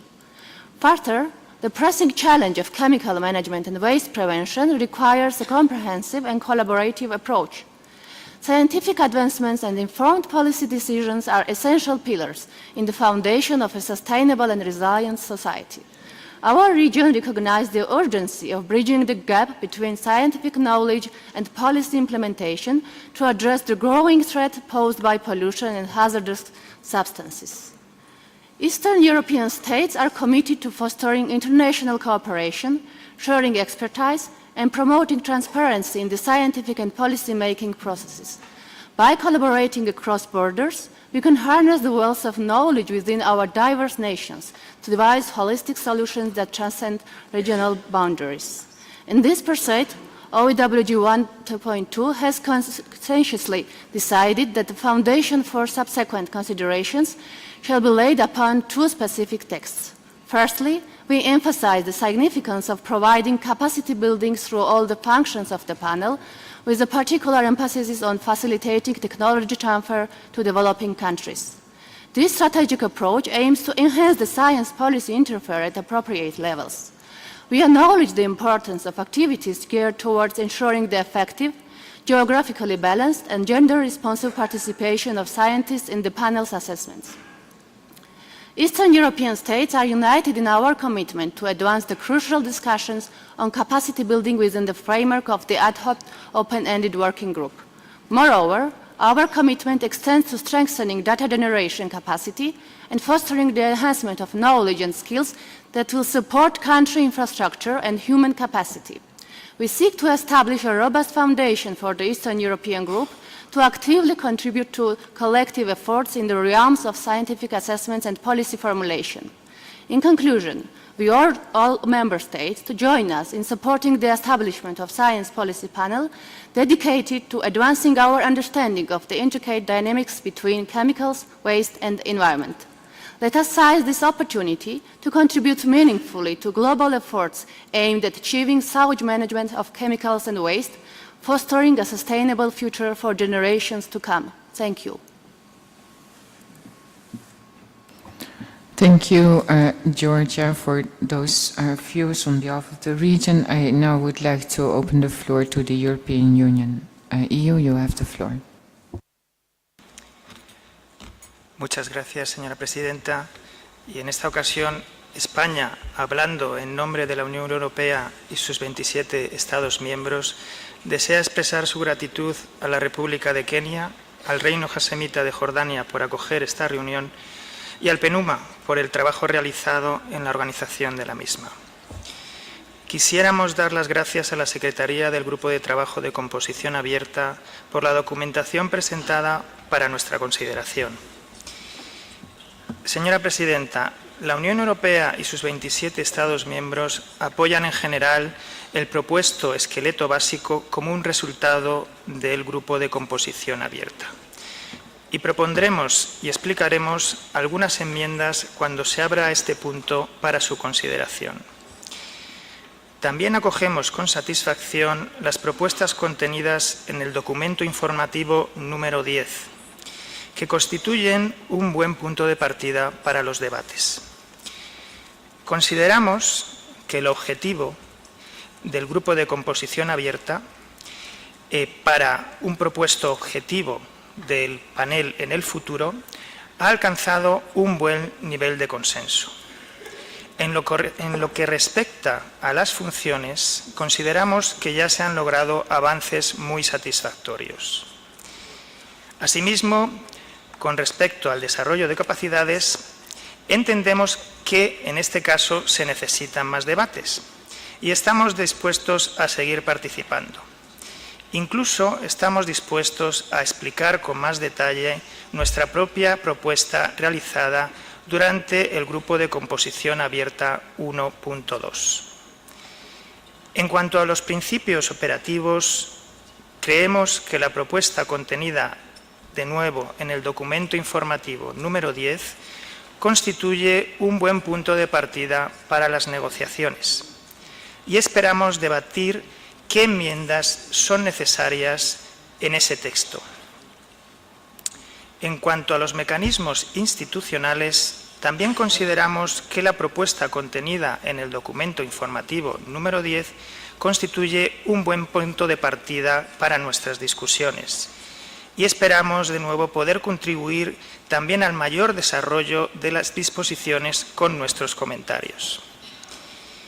Consideramos también que el punto de relaciones con los grupos principales interesados es muy importante y estamos deseando empezar a debatirlo dentro de esta reunión del Grupo de Composición Abierta número 2. Al igual que en el panel IPCC, al igual que en el panel IPBS y al igual que en otros organismos científicos consultivos, consideramos que una política sobre conflicto de intereses que sea clara es esencial para garantizar la credibilidad de este panel científico-político. Consideramos que el Grupo de Composición Abierta debería comenzar a trabajar también en los procesos y procedimientos de trabajo para el panel. Señora presidenta, para terminar, la Unión Europea y sus 27 Estados miembros esperan poder participar en fructíferos y constructivos debates, tanto en el plenario como en el grupo de contacto. Además, esperamos llegar a un acuerdo en esta reunión sobre el trabajo entre sesiones para preparar la próxima reunión, de modo que podamos concluir esta importante tarea para finales del año 2024. Estamos dispuestos a apoyar a la Secretaría en las tareas que tienen por delante. EU, are you close to finalizing? Ok. Por supuesto. Estamos dispuestos, por supuesto, a ayudar a la Secretaría en las tareas del Grupo de Composición Abierta 3, por supuesto. Y, finalmente, la Unión Europea y sus Estados miembros se comprometen a colaborar estrechamente con todos los participantes en esta reunión. Muchísimas gracias. Thank you for sharing your views. I now have China speaking on behalf of the Asian Pacific Group. China, you have the floor.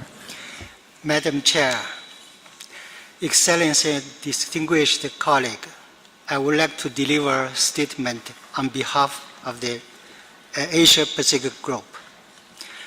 The Asia Pacific would like to take this opportunity to thank Hashemite Kingdom of Jordan for hosting the second session of the open-ended working group, notwithstanding the Bureau's decision to change the venue of our meeting to UNEP headquarters in Nairobi.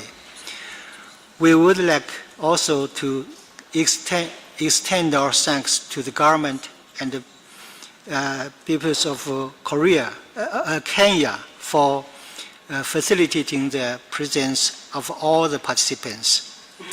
Our group would also like to appreciate the chair, the Bureau members, and the Secretariat for their hard work for preparing and organizing this meeting. The Asia-Pacific Regional Group is pleased to state that the first meeting of OEWG for sound management of chemicals and waste and to prevent pollution based on UN Resolution 5/8 was held successfully in Bangkok, Kingdom of Thailand, which is in our region. The first meeting of the OEWG laid down the foundation for our endeavor towards the final goal of establishing the SPB in 2024. We would like to highlight the need for further efforts, and to this end, the group is committed to actively engaging the importance of discussion ahead of us. The AP group is open to working with skeleton document OEWG 2/2 and the Info 10 document as a starting point for dialogue and discussion.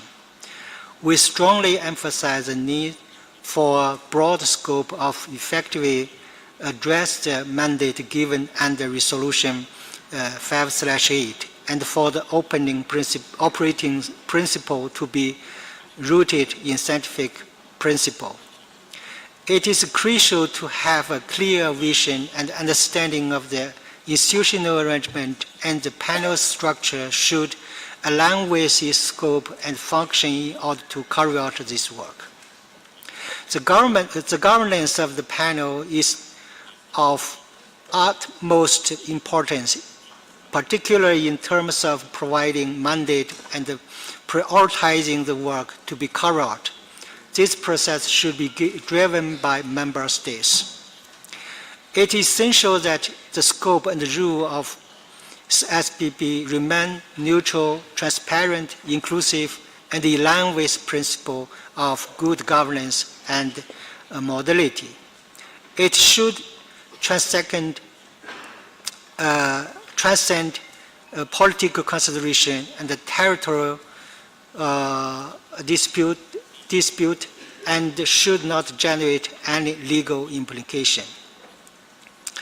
The panel's primary objective should be to provide policy-relevant scientific evidence by evaluating various value chain and assessing potential source of waste and pollution.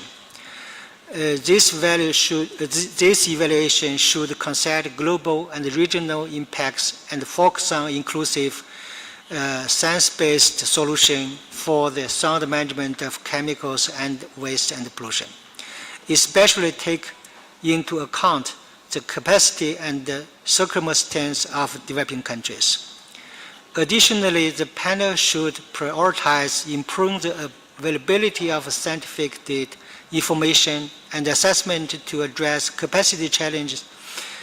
This will enable more effective and efficient action to minimize and prevent the adverse impacts of unsound management of chemicals and waste, as well as pollution. The ultimate goal is to enhance human well-being and contribute to the prosperity of all.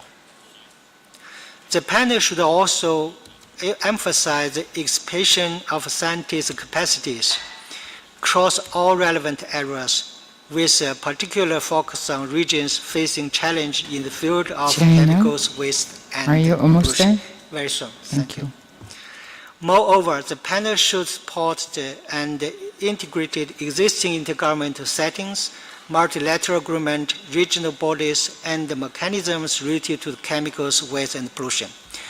This support should aim to complement existing effort and avoid duplication, while also addressing any overlapping issue and areas that may currently be overlooked.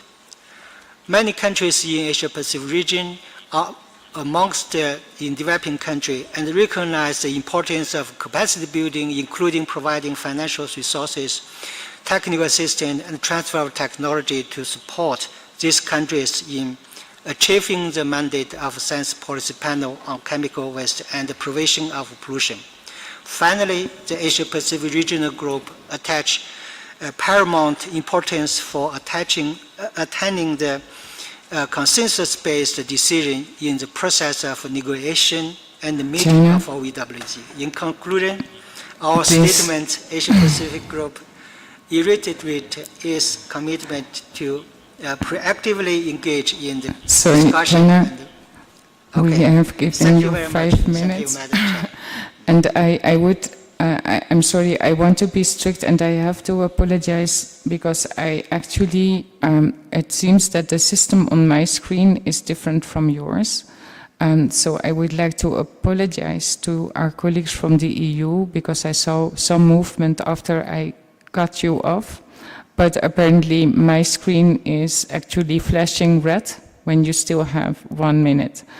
So I was too early in cutting off the EU, and I really apologize for that, but I wanted to clarify that this is, now I know the system, but also I do want to make a point that please try to keep within the time limits that we agreed in the beginning of the meeting, and I apologize, China, I had to be strict with you. But I think this will facilitate our conversation throughout the meeting, given the fact that we will have also time to have further discussions, but also we'll dive into some of these issues later. I think you have managed to almost say everything, but please call on everyone to respect the time limits that we agreed in the beginning of the meeting.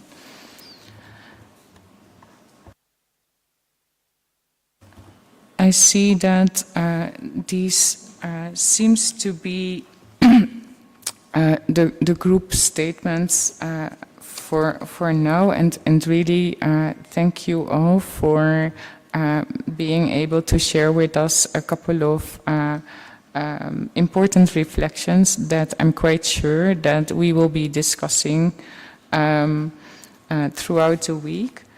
I also heard from the regions some encouraging messages around the skeleton and the information document at 10. And if coming to the end of this general part of reflecting on agenda item 4, I would now suggest that we move forward on the more substantive deep dive in the discussions related to agenda item 4. And I would therefore refer to the following documents to inform our discussion. Document 2/2, the skeleton outline for the proposals for the establishment of a science policy panel, as well as document INF 10 with the draft text proposals to establish a science policy panel. And as we embark on our discussions, it will be important that we have a shared understanding of the proposals that the working group will develop in the course of the open-ended working group process.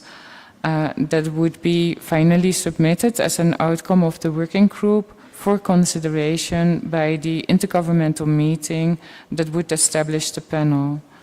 It is therefore that at the request of the Bureau, the Secretariat has prepared document 2/2 that sets out the skeleton outline for the proposals that the working group may wish to develop. And furthermore, that at the request of the Bureau, following up on requests from the regional consultations that you have had in the course of October and November, the Secretariat has prepared InfDoc 10 with text suggestions that could serve as a starting point for the negotiations in the different elements set out in the skeleton outline that build from the documentation provided to the meeting, keeping in mind that in developing proposals for the establishment of the panel, we have an opportunity to build from the guidance provided in Resolution 5/8, as well as the experience in existing intergovernmental science policy panels, and without prejudgment to the outcome of the discussions during our session, the open-ended working group may wish to consider these text proposals that are provided by the Secretariat as a starting point for the deliberations in the relevant contact groups as deemed relevant, and to make the required changes to such text. Can I now invite the Secretariat, Mr. Sagoverse, to present the documents? Tessa, you have the floor. Thank you very much, Chair. And if I could request the slides to go up, please.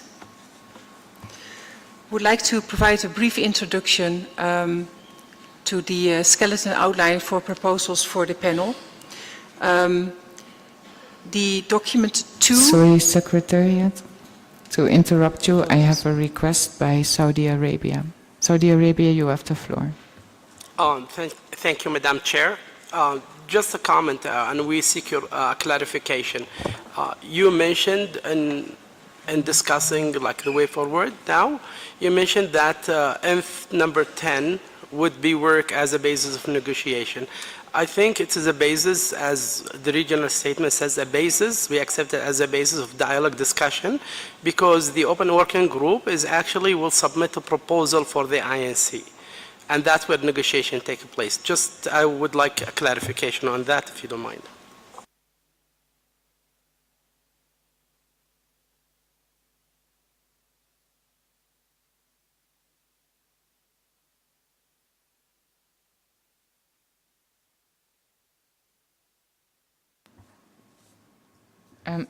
Thank you. So maybe just to go back to what I said, the working group may wish to consider. Maybe that's part of the clarification. But also, just to clarify, in the resolution, the mandate provided to our working group is to develop proposals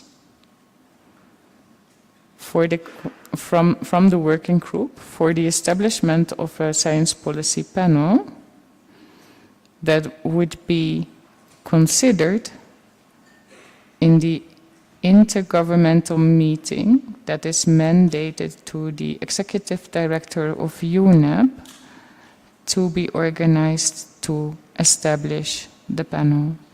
So I think you make a reference to an INC. I think we have another process which is discussing another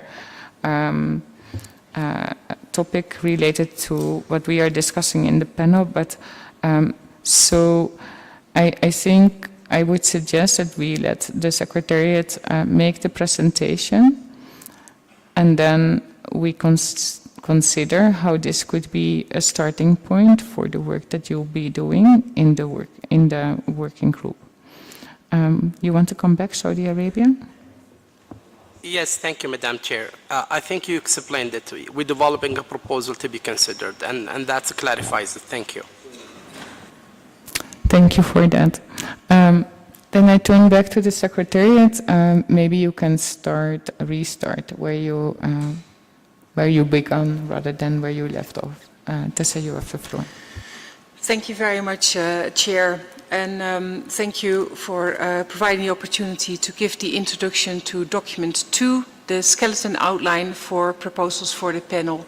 Also relevant is information document 10, draft text proposals to establish the science policy panel. Next slide. So the UNIA resolution indeed requested the ad hoc open-ended working group to prepare proposals for the science policy panel.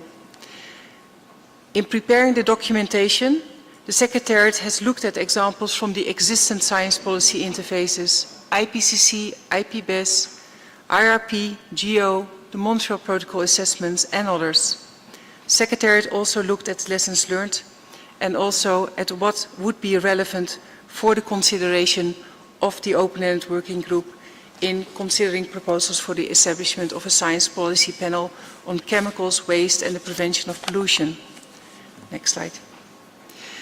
With the guidance of the Bureau, the Secretariat developed an approach to present, upon the completion of the work of the open-ended working group, the proposals to the intergovernmental meeting. The approach proposed is to do so through a skeleton outline, which will be populated with various proposals. There's 2 parts to the skeleton outline. A first part that provides outline for the foundational elements for establishing the panel, and a second part that provides the outline in form of annexes for additional elements to guide the science policy panel. Next slide. The working documents have been developed to support the development of the proposals. Click. And they also have been supported by information documents. Next slide. These will collectively feed into the skeleton outline. Next slide. So, hence, clusters of documents feed into the skeleton outline, and the color coding on this slide shows the main clusters.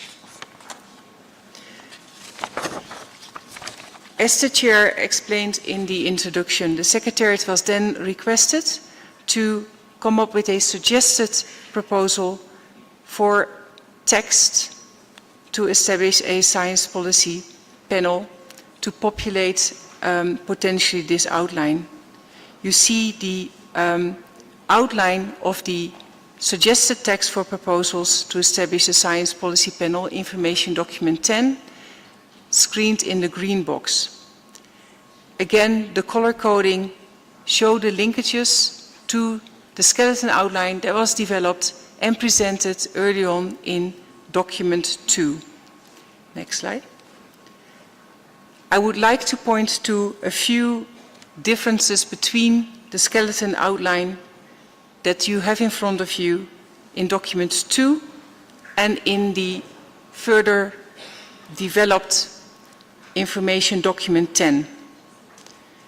First, the relationship with relevant key stakeholders is considered as an integrated part under institutional arrangements, where a new section is added on strategic partnerships. It's also considered in other parts of institutional arrangements and also under the annexes in the processes of determining the work program and procedures for preparing deliverables. Second, a technical correction has been made. The financial arrangements listed in the annex of document 2 are part of the financial arrangements are part of the institutional arrangements, and the financial arrangements in the annexes are corrected to be financial rules and procedures. Thirdly, in the preparation and comparison with the other science policy interfaces, a fourth element on evaluation of the operational effectiveness and impact of the panel has been added as a main element in the outline of Information Document 10. This revised structure of the outline as evolved from Document 2 into Document 10 is currently screened on the slide and is here also for your consideration. Thank you.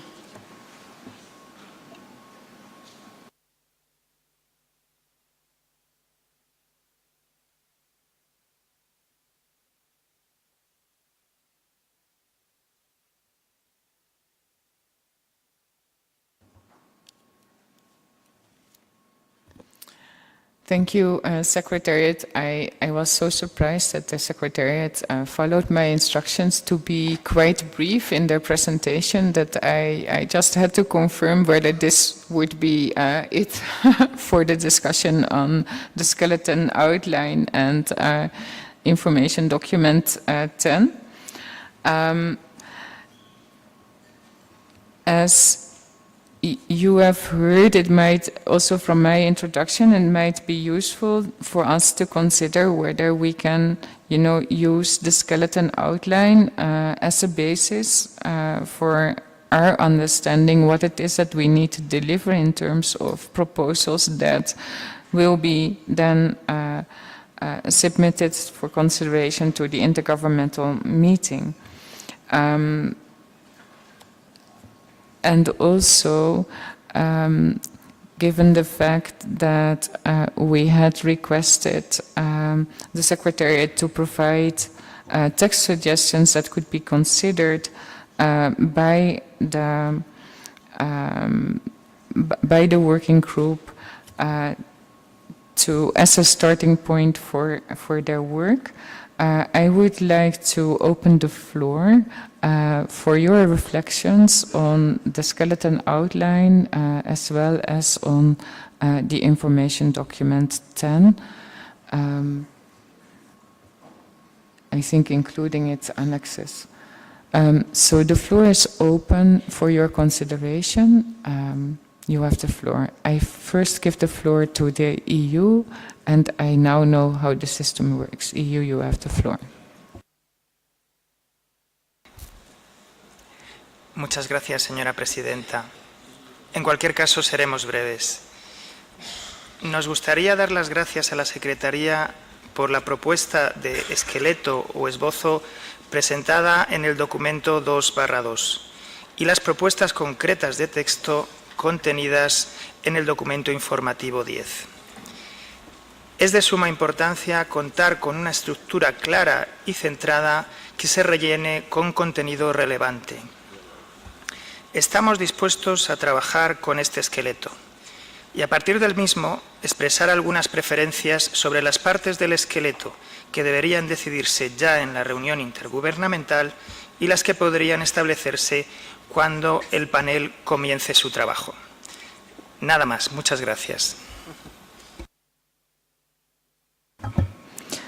Thank you, EU, for that very brief reflection. I would like to give the floor to Saudi Arabia, but I assume, Saudi Arabia, your intervention will be on behalf of your country, not your region. So maybe for the colleagues who are doing the kluk, maybe you can change the number of minutes. But Saudi Arabia, meanwhile, I give you the floor. You have the floor, please, sir.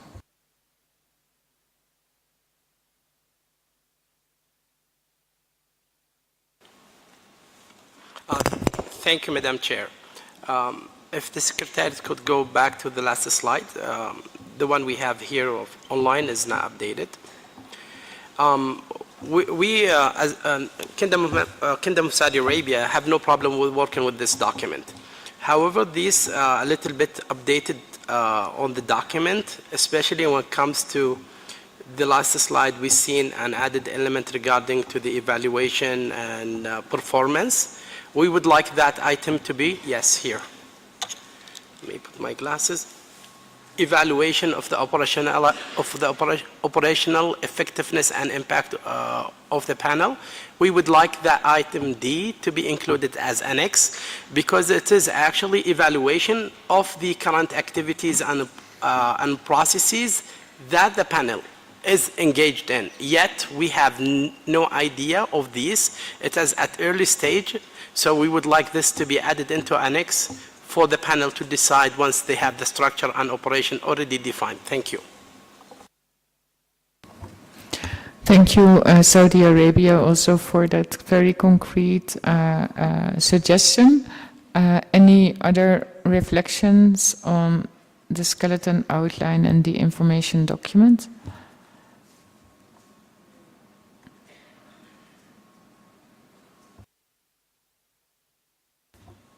I see Nigeria is asking for the floor. Nigeria, can I ask whether you speak on behalf of the region or is this in your national capacity? I'll be speaking on behalf of the region. Thank you, and Nigeria. I'll be short. Yeah. The Africa region appreciates the comprehensive work done by the Secretariat in the preparation of documents 2/2 and INF 10. And as we stated in our general statement, we support their adoption as the basis of our discussion at this meeting. And the region will participate actively in the contact groups for the refinement of this proposal. Thank you. Thank you, Nigeria, for that. Any other views? If not, I would like to propose a way forward.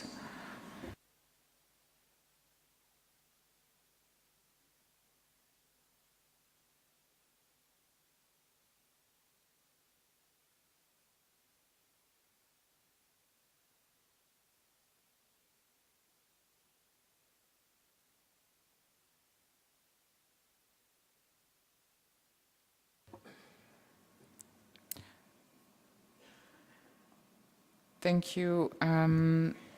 So having listened also to the general interventions by the regions, my understanding is that there is a willingness and support to do the work based on the skeleton outline that guides the type of proposals that we need to consider. We do have the suggestion by our colleague from the Kingdom of Saudi Arabia to consider whether item D in the skeleton outline would not better be addressed as an annex. As I understand it, the suggestion by the Secretariat to include this in what I have called in the informal regional consultation meetings, the, let's say, more foundational document for the establishment of the panel. So this proposal is based following the example of the different other panels. But I can imagine that your concern, Saudi Arabia, is that we may not be able to fully get to an agreement, maybe not this meeting, on what should populate that part of the skeleton outline. So could I make the suggestion that we work with the skeleton outline as it is, and once, either in this meeting or in the next session, we come to the discussion on the topic to be discussed under the section D, which is on the evaluation, you may want to consider if this is the best placement for that section, but in your initial discussion, just for the sake of how people have prepared, your starting point is to have it under D, but when you consider it, you can, I will ask also the facilitators that this question is going to be discussed in the contact group. If that is okay, Saudi Arabia. Thank you, Madam Chair. We also believe this is very important subject to be discussed for establishing the panel. And discussing it now here, we believe this item should be for the panel. That's why we would like to move it to the annex. Having moved it to annex does not even delay that we discuss it now or later. But it's better now, we can actually move it into the right place because we know these annex issues is going to be worked and refined by the panel. So we would like it to be moved into the annex. Thank you.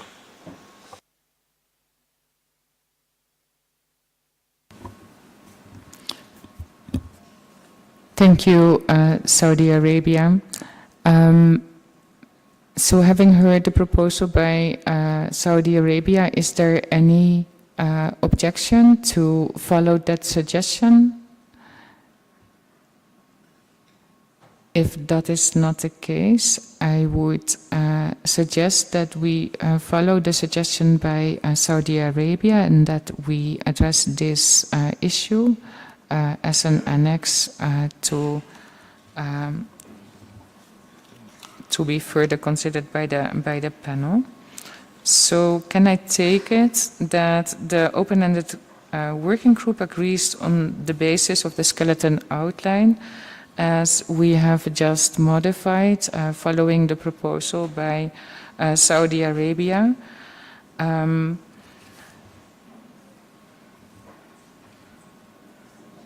If I don't see any objection, that is so decided. Then I would also ask you to, if I can take it that the open-ended working group agrees that the text suggestions provided in information document 10 and their addendums can be taken as a starting point for the deliberations in the contact groups. And if there's no further objections, then that is also decided.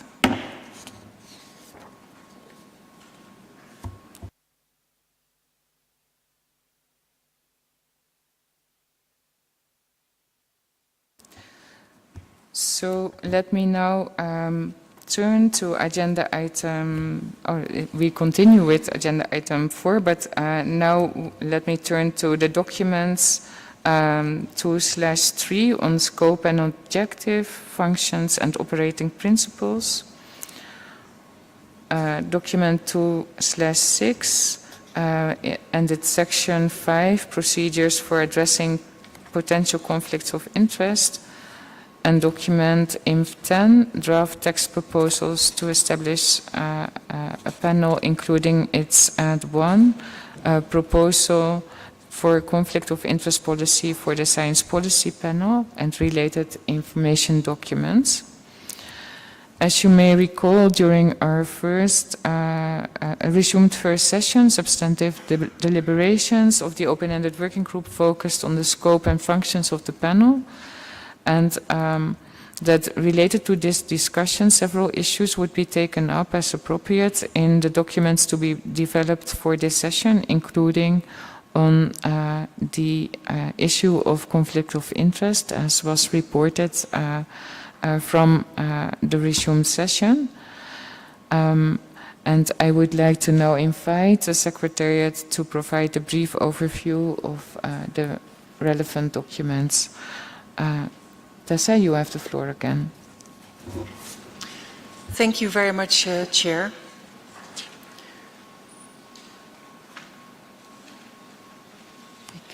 see the slides, perhaps? Next one, please. Thank you. So the relevant document on this topic is document 3, Scope and Objective Function and Operating Principles, which can be further supported in the discussions by information document 2, background document on operating principles, which has been informed by written submissions by member states and stakeholders. Discussions can further be informed by a mapping of capacity building activities in the chemicals, waste and plastic space, and a summary of the submissions received on the needs and questions that the panel may handle. Specific text proposals have been provided in information document 10 in the sections A and B. Next slide. The key issues identified for considerations are that one of the functions is to be further discussed at the second session of the open-ended working group. This is the capacity building function, and 2 text proposals from the resumed first session of the open-ended working group are provided in this regard. In terms of the operating principles, as just mentioned, a suggested text is provided in information documents 10. In the working documents themselves, you'll find Annex 1, which has the principles listed that are directly drawn from Resolution 5/8. Furthermore, for consideration is Annex 2 of document 3, which provides principles from other interfaces identified through the written submissions. Next slide. Further relevant documentation includes Section 5 of Working Document 6 on the procedures for addressing potential conflict of interest.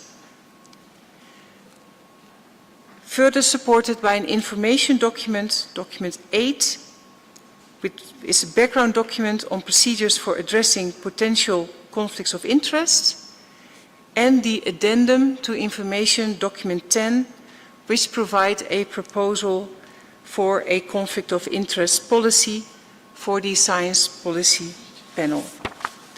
Let me stop here, Chair. Thank you.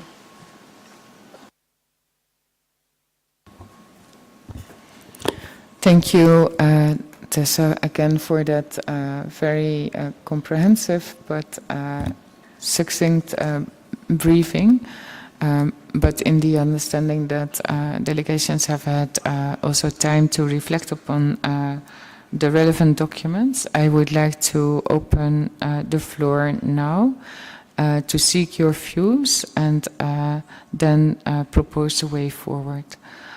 So the floor is open for your reflections. You have the floor.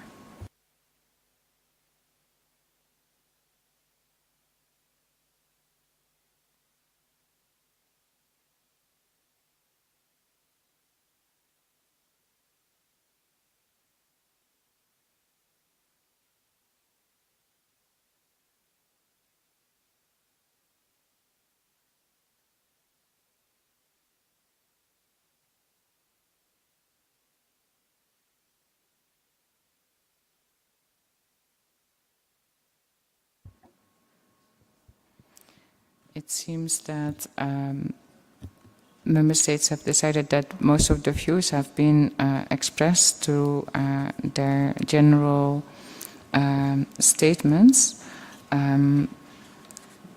given the fact that in the beginning of our meeting we had confirmed the clustering that was proposed for the contact group. If there is no further. I see the EU has asked for the floor. The EU, you have the floor. Thank you, Madam Chair. Discussions at the Open-Ended Working Group 1.2 identified the preference for a short yet broad scope for the Science Policy Panel. We agreed to include the functions as set out at UNEA Resolution 5.8. Therefore, the EU and its member states suggest not reopening the discussion on the agreed functions. However, we are ready to move forward on the negotiations and engage in further discussions regarding the fifth possible function, which was proposed at the Open-Ended Working Group 1.2. Regarding the operating principles, we would like to encourage starting discussions based on the principles contained in document INF 10. We believe that operating principles should be concise, clear, and should stand on their own, as they should guide the panel's work in all its facets. The EU and its member states appreciate the draft conflict of interest policy set out in Addendum 1 and the draft on the procedure for receiving and prioritizing requests put to the panel in Addendum 2 to the document INF 10, and we look forward to discussing the details in the contact group. Thank you very much, Madam Chair.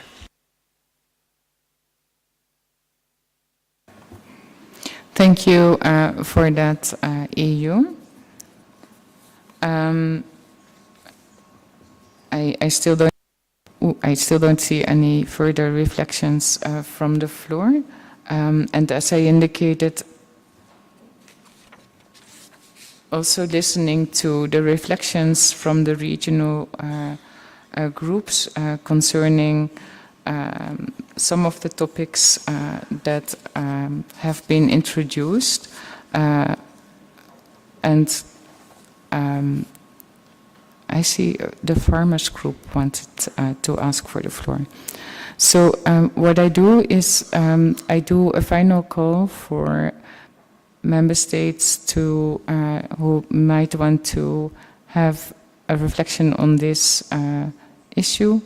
If not, I give the floor to the farmers major group, and if there's no further request for the floor, I close the list and then propose a way forward.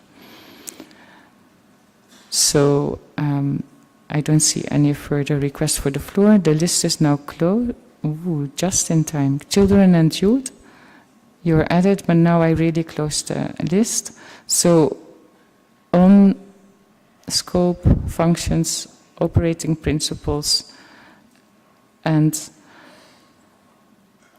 I'm sorry, indigenous peoples, you can now have the floor, but now I really close it for everybody. You have had a lot of time. So on scope, principles, and conflict of interest, please focus your intervention. And I have now farmers, major group asking for the floor, followed by children and youth and indigenous people. Farmers, you have the floor. Thank you, Chair. I'm Ajay Jha, representing Center for Community Economics based in India, and I'm speaking on behalf of the farmers, women, indigenous peoples, science and technology major groups, without prejudice to their right to speak.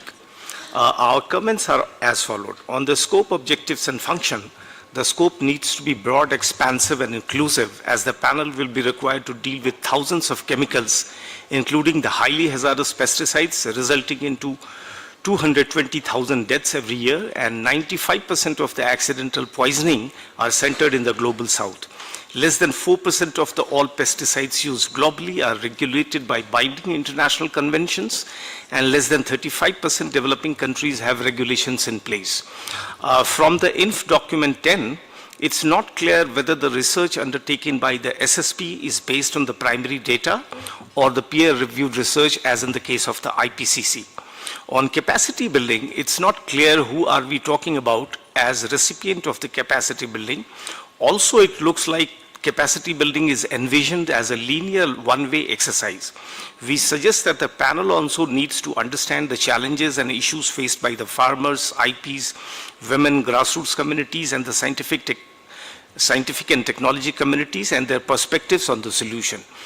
On operating principles, we would suggest to add integrity to the scientific independence. We are also concerned not to see the polluter pays principle among the critical principles listed. Also, we see right to science as one of the principles and wonder whether this terminology has any precedence in the intergovernmental agreements language. Similarly, we have concern on informed participation and wonder whether there's a need to qualify participation with informed. In the plenary, we see that the participation of the non-governmental organizations, IPLCs, is qualified in the matters covered by the panel. This is not explained and open to different interpretations. It is proposed to respect and recognize other knowledge systems such as those of the indigenous people, local communities, farmers, etc., under the principles of generating a true interscientific dialogue. In the functions also, we see ensuring the active and efficient participation of the civil society as observers, and we would suggest the inclusion of the 9 major groups recognized in the Agenda 21 besides the civil society, and we think that not recognizing the 9 major groups will be a travesty of 40 years of history, struggle and contributions of the major group. Thank you. Thank you, Farmers Major Group, for sharing your views. I have children and youth and then indigenous people. I see that ILO has asked for the floor, but I had closed the list. I am really sorry about that. Children and youth, you have the floor. Distinguished delegates, my name is Asil Abu Talib and I speak on behalf of the Children and Youth Major Group. Acknowledging the importance of inclusivity and balance in the panel's structure and work including geographical, regional, and gender representation and interdisciplinarity, we emphasize the need of incorporate intergenerational inclusivity as one of the core operational principles. We recall the Children and Youth Major Group's proposal from the Oewg 1.2 to establish a multidisciplinary youth expert group. This group would incorporate youth perspectives from future panel's activities. Additionally, it would infuse intergenerational perspective and innovative solutions into scientific assessments and facilitate translating scientific findings into youth-friendly language and tangible application and local experts. Additionally, adopting a human rights-based approach to the sound management of chemicals and waste and preventing pollution that recognizes and respects the contribution of indigenous and local knowledge is key. In prioritizing the engagement, it is essential to firmly consider and address existing vulnerabilities in health, conflicts, and economic factors, among others. We also emphasize the panel's need for a flexible approach in addressing the needs of member states and stakeholders. This includes adopting an iterative approach for continuous learning, adaptation, and updates to recommendation in response to new evidence, rapid technology advancements, and the emergence of changing circumstances.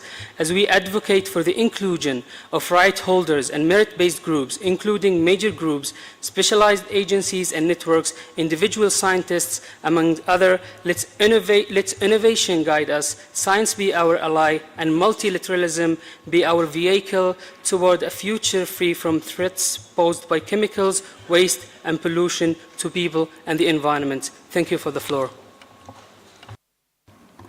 Thank you, children and youth, and thank you also for keeping your time. I now give the floor to Indigenous Peoples Major Group.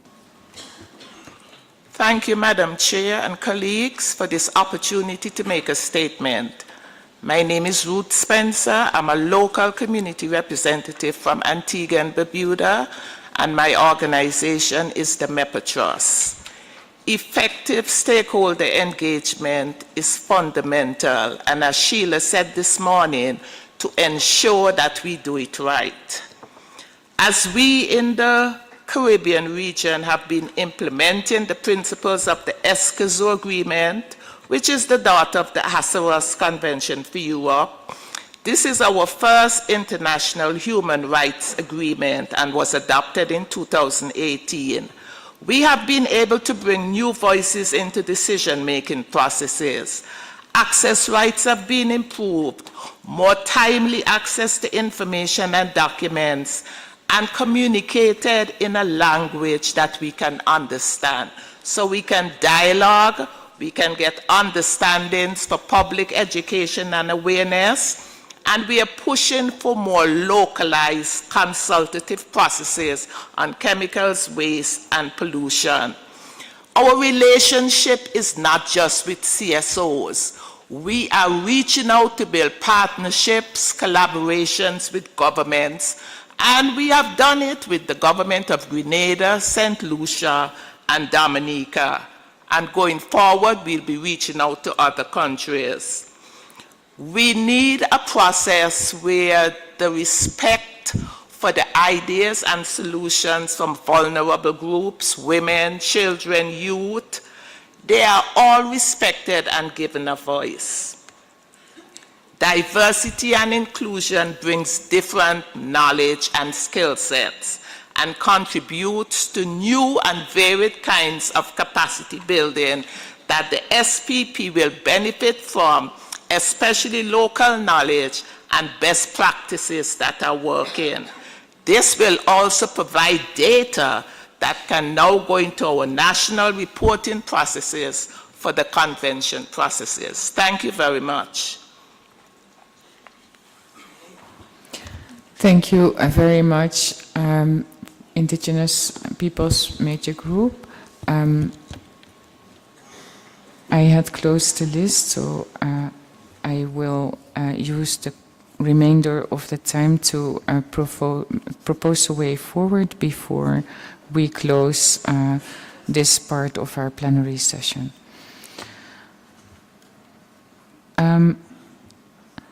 I think what we heard during the several interventions today with regard to scope and functions is that there had been fruitful discussions during our resumed first session that addressed scope and function, and that there's a willingness to continue those discussions,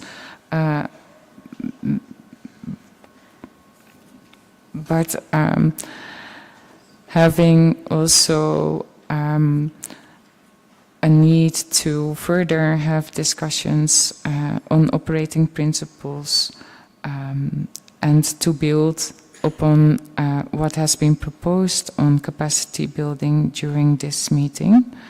Also, several countries and groups highlighted the need to consider conflict of interest. And we also agreed earlier during this plenary that we could cluster the consideration of these issues in contact group 1. So what I would like to suggest as an overall mandate for the contact group 1 is to aim towards finalizing the draft proposal on scope and functions, including to develop, based on previous considerations and further consultations, a text proposal on capacity building that complements then the agreed upon functions and the text on objective for the panel, as well as to develop a draft proposal on operating principles on the basis of the text provided in information document 10, but for the consideration of the contact group and to possibly identify which further principles should be added. And the contact group would also consider how to address conflict of interest and consider the information document 10 at 1 as a possible draft proposal on a policy to address conflict of interest.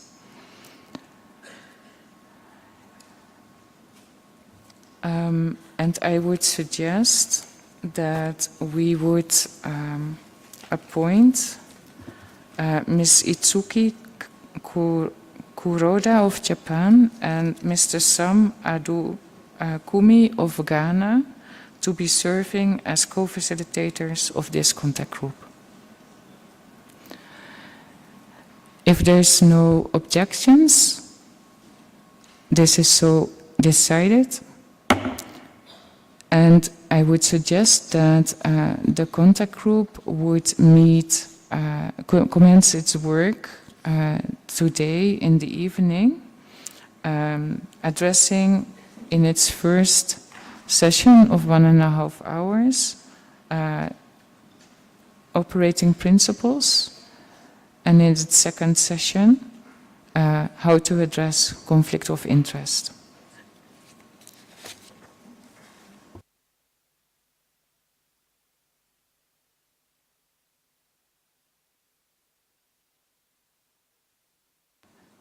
So I think we started a bit later, so I hope we can have another few minutes so I can ask the Secretariat to do the next presentation, and then we resume consideration of that when we resume in the afternoon session.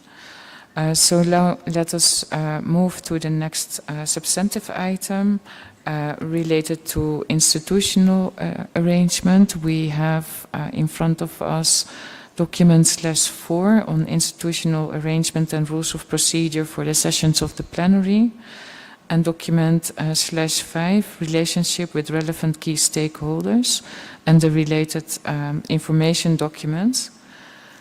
The institutional arrangements would set out key characteristics of how the panel would operate, including its decision-making, oversight, and other subsidiary bodies, its secretariat, financial arrangements, etc., and would serve as a basis for the rules of procedures to be adopted by the panel. In considering this, it will be important also to develop a common understanding on the different roles and relationships of the panel with key stakeholders and how this is addressed in the different elements of the different sections of addressing institutional arrangements.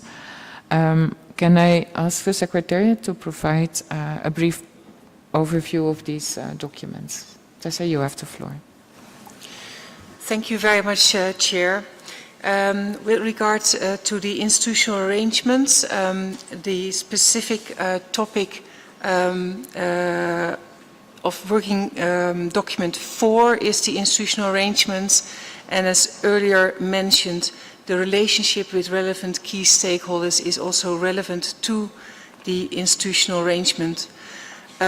Supporting documentation is provided through information document 4, a background document on institutional arrangements of existing science policy interfaces, and drawing upon document 4, there are also text proposals in information document 10, the draft text for proposals to establish a science policy panel under section C.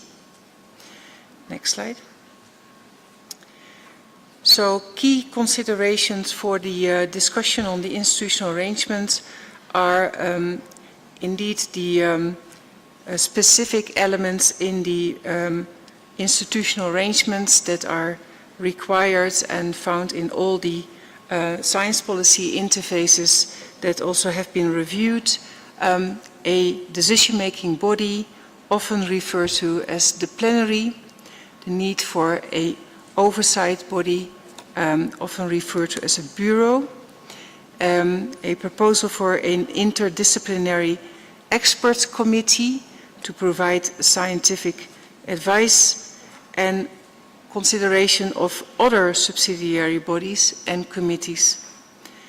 Also, part of the consideration under institutional arrangement are the secretariat arrangements.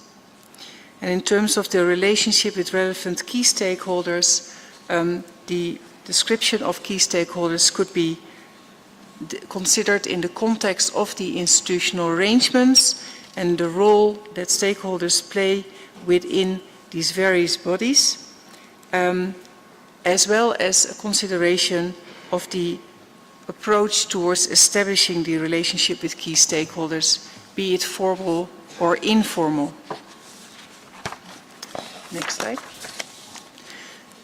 So proposed way forward for the institutional arrangement is to review the proposals in the working document number 4 and in information document 10 under section C, and consider within the discussion the role of the stakeholders. With that, Chair, I'll hand it back to you. Thank you.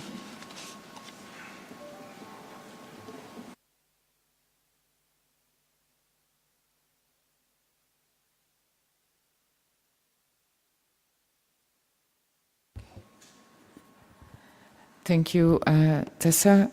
I was just clarifying how much time we still have, and since I don't want to lose any time unnecessarily, and maybe we are as sufficient as in consideration of the previous documents, so I would like to open the floor to see if there's any reflection on the documents in front of us or the presentation that has just been made by the Secretariat.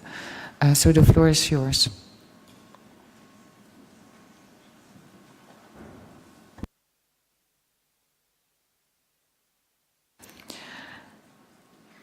I see I have EU followed by Japan. Women group, I have seen you, but as agreed, we will give the floor to first to members. So EU, you have the floor. Gracias, señora presidenta. Acogemos con satisfacción el proyecto de propuesta sobre mecanismos institucionales establecido en el documento informativo número 10. Y proponemos que se utilice como punto de partida para el debate en este grupo de contacto. Somos de la opinión de que en este grupo de contacto que ha sido propuesto en principio. Somos de la opinión de que no necesitamos reinventar la rueda, ya que podemos examinar los arreglos de los paneles, tanto sobre el clima como sobre la biodiversidad, para obtener una buena inspiración. Es decir, los ejemplos de los paneles correspondientes a cambio climático y los paneles correspondientes a biodiversidad deben ser buenos ejemplos para obtener una buena inspiración. Proporcionaremos algunas propuestas para mejorar este texto. También queremos resaltar que el mandato de UNEA 5.8 se refiere al reglamento del panel y no exclusivamente al reglamento de su plenario. Con respecto a la relación con los grupos de interés relevantes, acogemos con satisfacción el proyecto de propuesta sobre arreglos institucionales establecidos en el documento informativo número 10 de nuevo. Y proponemos de nuevo que se utilice como partida para los debates que se den en el propuesto grupo de contacto en el futuro. Somos de la opinión de que no necesitamos tampoco en este caso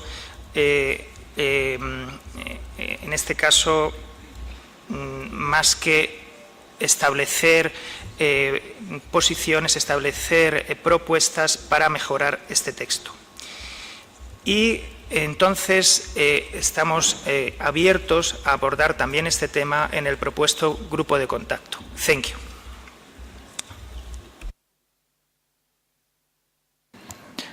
Thank you for sharing your views, EU. I now have Japan. Japan, you have the floor. Thank you, Madam Chair. Since this is the first time for us to take the floor, Japan would like to take this opportunity to thank the Pacific Kingdom of Jordan for hosting and the government and people of Kenya for facilitating the presence of all the participants. We would also like to appreciate the Chair, the Bureau members, and the Secretariat for their hard work. We believe that the institutional arrangements are considered most important for the quality of the deliverable of the panel. Lessons learned from existing panels should be properly reflected in this panel for a stronger science policy interface. In order to do so, we believe that it is important for member states to develop a common understanding during this OEWG, especially regarding what kind of subsidiary bodies are needed under the highest decision-making body and how scientists and the policymakers are involved in them. Japan considers a plenary and the Bureau are needed, as with IPBES. In addition, it is essential to establish a scientific committee consisting of scientists. Furthermore, we are interested in considering an additional structure to strengthen the involvement of policymakers in order to promote effective communication between science and policy. To this end, in considering the institutional arrangement of the panel, we wish to discuss which tasks will be carried out by what bodies and the composition of such bodies, either policymakers or scientists or both. We would also wish to first develop a common understanding of the institutional arrangement before considering which body or bodies will play the role of prioritization, as well as how stakeholders will be involved, although we are open to hearing the views of others to further refine our ideas. We are looking forward to the discussion at the contact group. Thank you, Madam Chair. Thank you, Japan, and I think these are really relevant questions to consider. I now give the floor to Jordan. Jordan, you have the floor.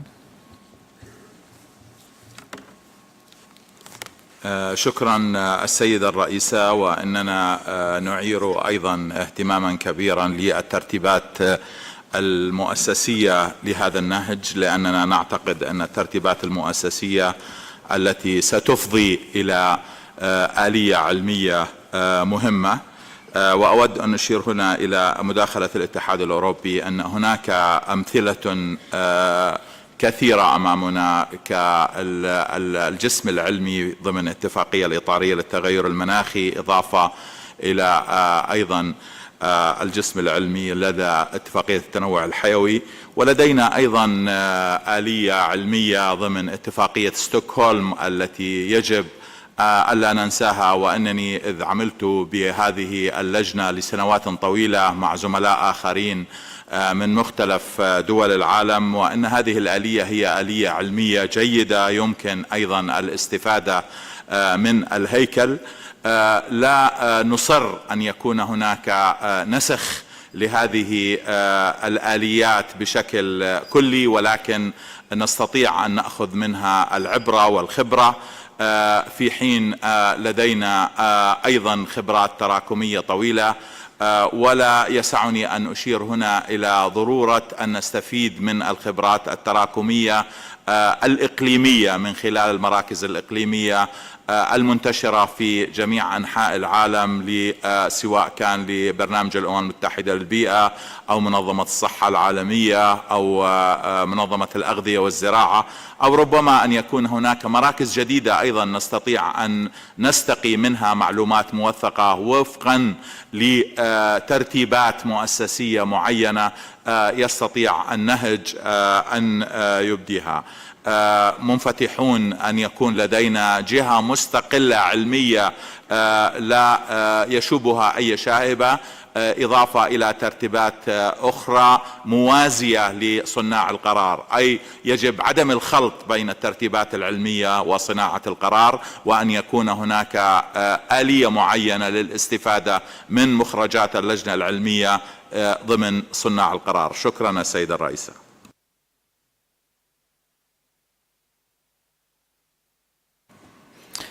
Thank you. Jordan, I have Saudi Arabia asking for the floor.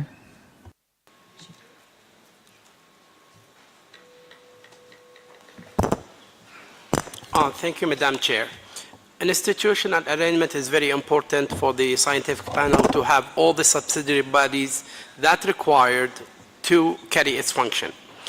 And we believe in order to have a very effective arrangement for such an institutional body, usually, as we said earlier, the structure will follow the function.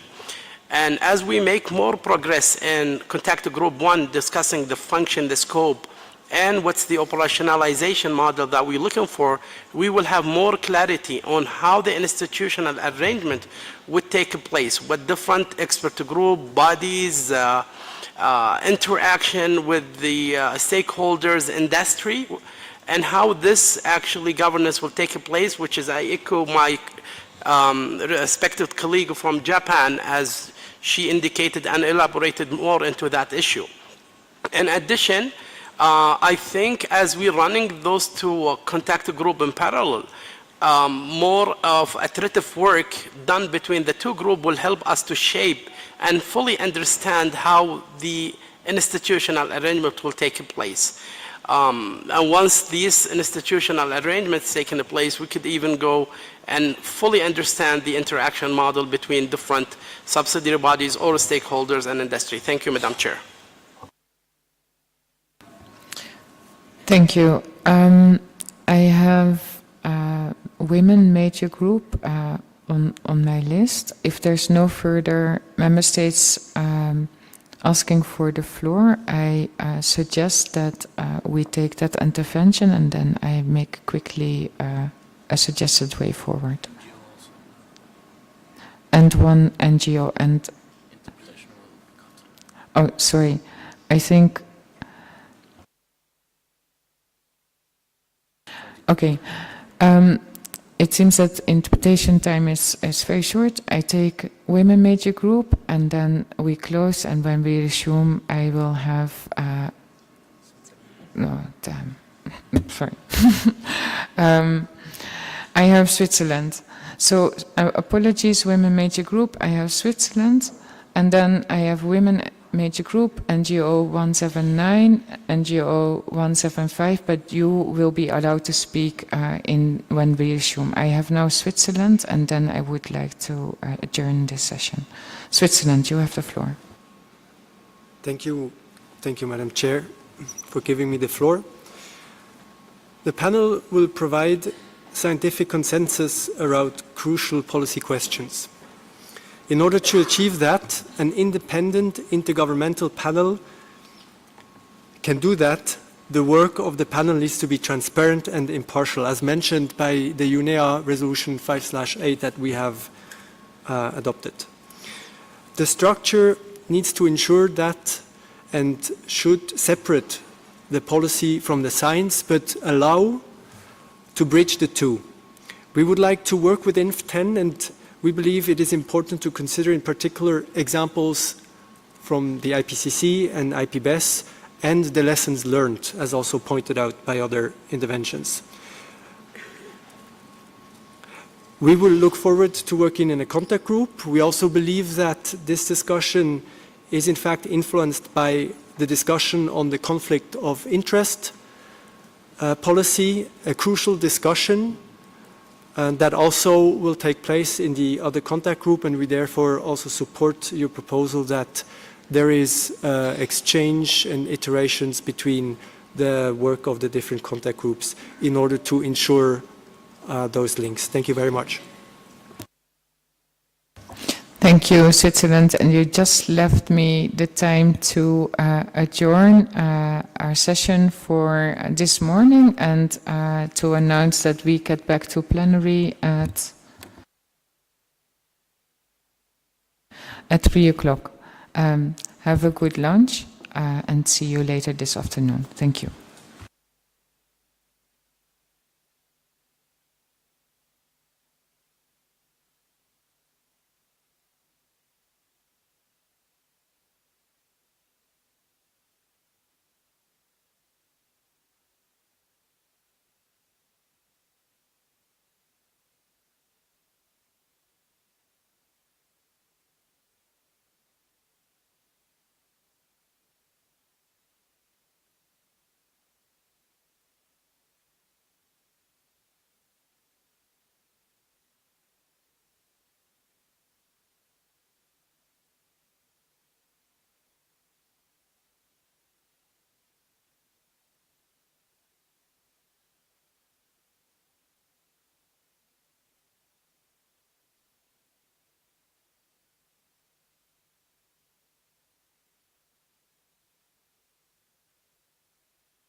Seat 60. Umeanza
Richard.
for 1 minute, there's something we're checking.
I just have a quick question when you have a second.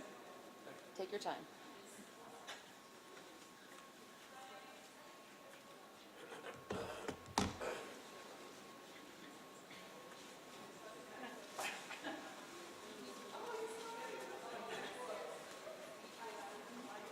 Oh, there's a water bottle there. I'm gonna fill my water bottle out so it's a good call.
Ladies and gentlemen, it is 3 minutes past 3. I give another few minutes, but then I would like to start.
Good afternoon, everybody.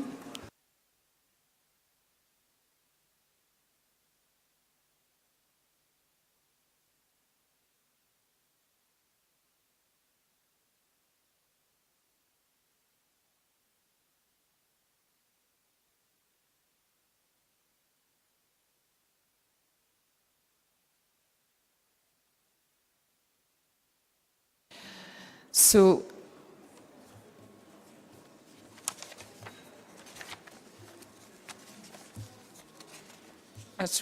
as we resume the second session of the ad hoc open-ended working group on a science policy panel to contribute further to the sound management of chemicals and waste and to prevent pollution, I call this session to order. As you may remember, before we left for a lunch, and I really hope that you have been able to make use of this time. It might be that in the continuation of the week you may have less time to have some lunch. I recall that we had a couple of interventions that we would still expect. So I have on my list the Women Major Group, followed by NGO 179, followed by NGO 175. I'm not sure if the Women Major Group is in the room, and I see they are. So I would now like to give the floor to the Women Major Group. You have the floor. Thank you for the floor, Ms. Chair. Distinguished delegates, my name is Dalia Marquez from Juventud Unida en Acción, and I am speaking on behalf of the UNEP Women's Major Group, Farmers, Science and Technology, Indigenous People and Children and Youth Major Group. We believe in the recognition of the major group and other stakeholders as an essential strategy to ensure inclusion of the most affected people and also those people in vulnerable situations, the ones facing the worst side of the consequences because chemical and waste pollution, but also improving with research and solutions-oriented innovations. Innovation in this context also means more diverse stakeholder and wider actor engagement, collaboration, and mutual learning among major groups and stakeholders in order to enhance impact of the assessment for chemicals, waste, and pollution. We call for the inclusion of the major groups and other stakeholders in this panel. There are a wide range of stakeholders with a diverse set of voices, and the engagement must allow for that. Major groups and stakeholders need to have input into all nomination processes in this panel, including into bureaus and committees, governance aspect of the panel, as well as the experts who conduct the assessment, like practical work of the panel. For example, there should be open calls for nomination, as in the GEO process. The nomination should have criteria for inclusion and diversity and other system of knowledge, like local knowledge, citizens' science, and indigenous people knowledge. There should also be representation of all the major groups recognized in the Agenda 21 and other stakeholders in the governance of the panel. The current proposal only includes health, environment, industry, trade unions, and public interested groups. We would like to push for the establishment of the multidisciplinary youth expert group to share youth perspectives and expertise on the issue of chemical waste and pollution. Additionally and finally, we advocate for responsible private sector engagement, cautioning against accrediting organizations with potential conflict of interest. Thank you.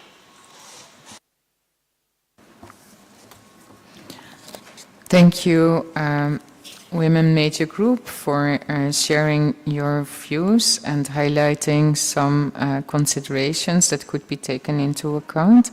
I now call on NGOs number 179. Please identify yourself for the meeting before you speak. You have the floor.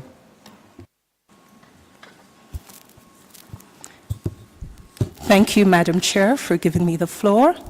I am from the Caribbean Poison Information Network, University of Technology, Jamaica.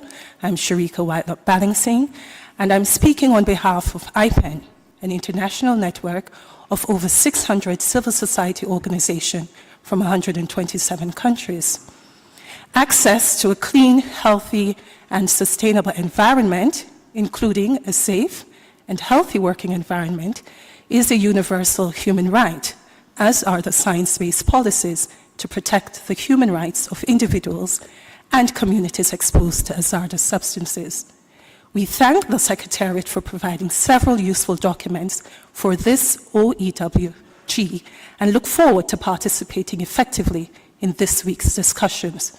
We have a few brief initial reflections we would like to present for your consideration. Firstly, we appreciate the provision on transparency of decision-making process. This transparency will be vital also for the working process laid out under the institutional arrangements. We therefore ask you to consider explicitly mentioning this transparency also in the beginning of this section. Secondly, we support the establishment of an interdisciplinary expert committee. It would be helpful to include a note in this section that a lack of full scientific certainty should not prevent the development of policies to protect human health and the environment, mirroring Article 8 under the Stockholm Convention. We welcome the elements related to broad stakeholder participation.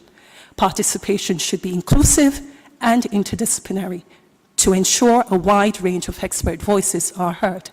Finally, it is vital for the credibility of the future science policy panel and its subsidiary bodies that robust conflict of interest policies are in place throughout the different work processes, including for experts of the panel and also for partnership for relationships with stakeholders.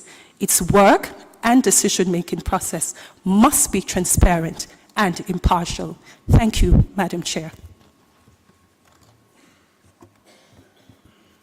Thank you, Ipen, also for sharing with us a couple of considerations or principles to keep in mind when we are discussing on the institutional arrangements for the panel.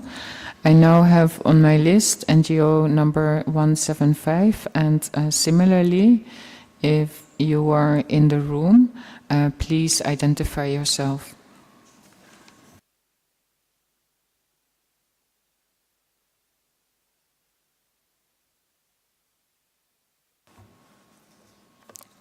You are there. Yeah. You have the floor.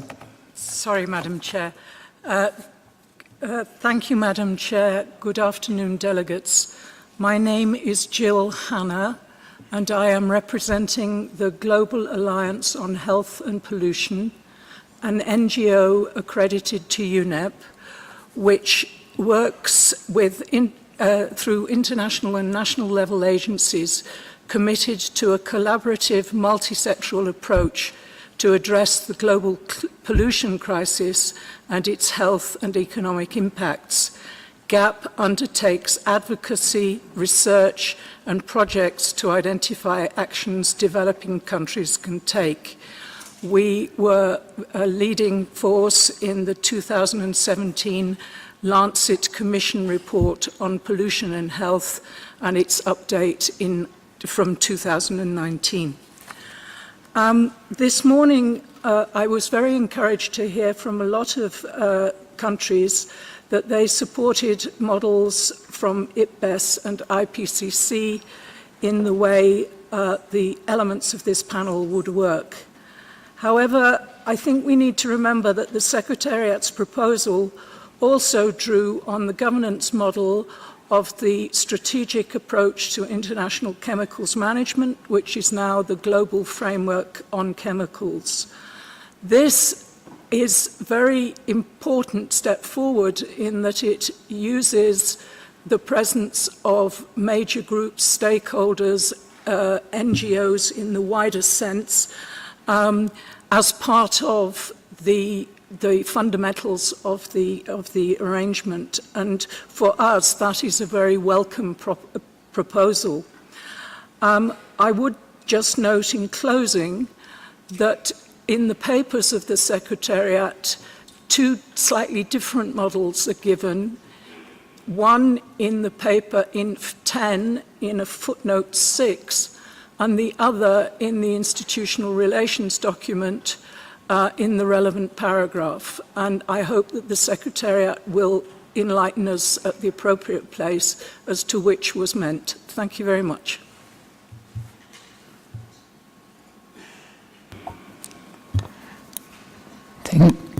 Thank you. I don't know how to express the abbreviation for your organization, but thank you for sharing your views with us and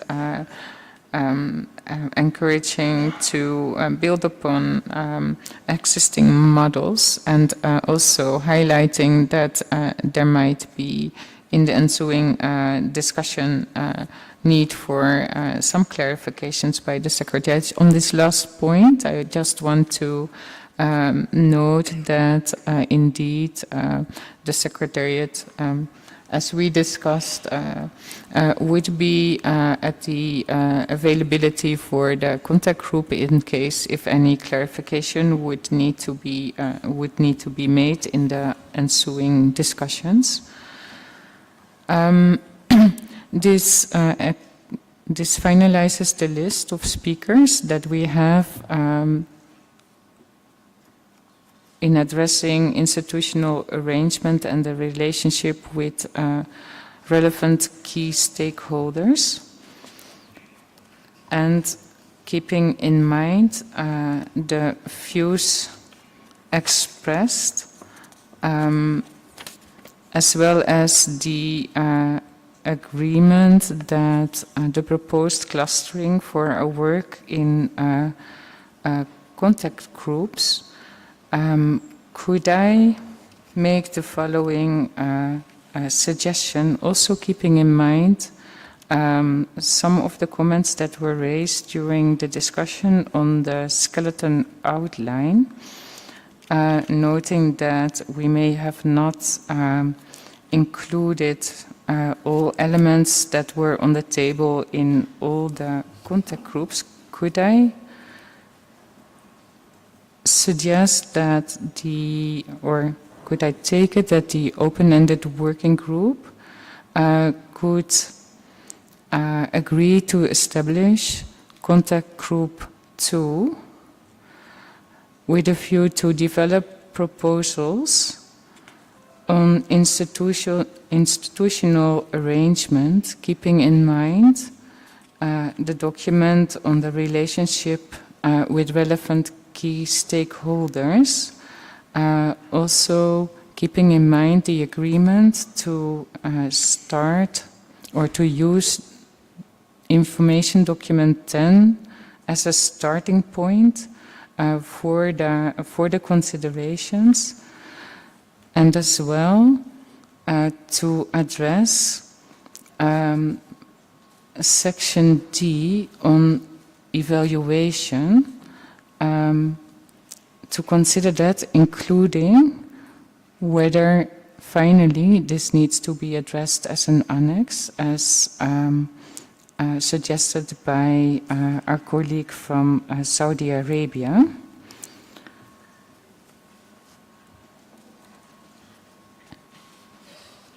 If I hear no request for the floor, this is so decided, and I would like to provide you with the mandate for the contact group, which would be then to finalize the proposals for institutional arrangements included in section C, of the skeleton outline and to consider section D, including whether to address it as an annex, as well as to consider how stakeholders will be engaged within the panel and possible strategic partnerships. And also, I suggest that the contact group may wish to consider any mandate for intersessional work in preparation for the third session of the open-ended working group. If I hear no objections, this is also so decided. Oh, I see Saudi Arabia. You have the floor, please, sir. Thank you, Madam Chair. Just a clarification. So I heard you said under contact group number 2 will also discuss intersessional work. I thought that one is part of contact group number 4. Could you clarify, please?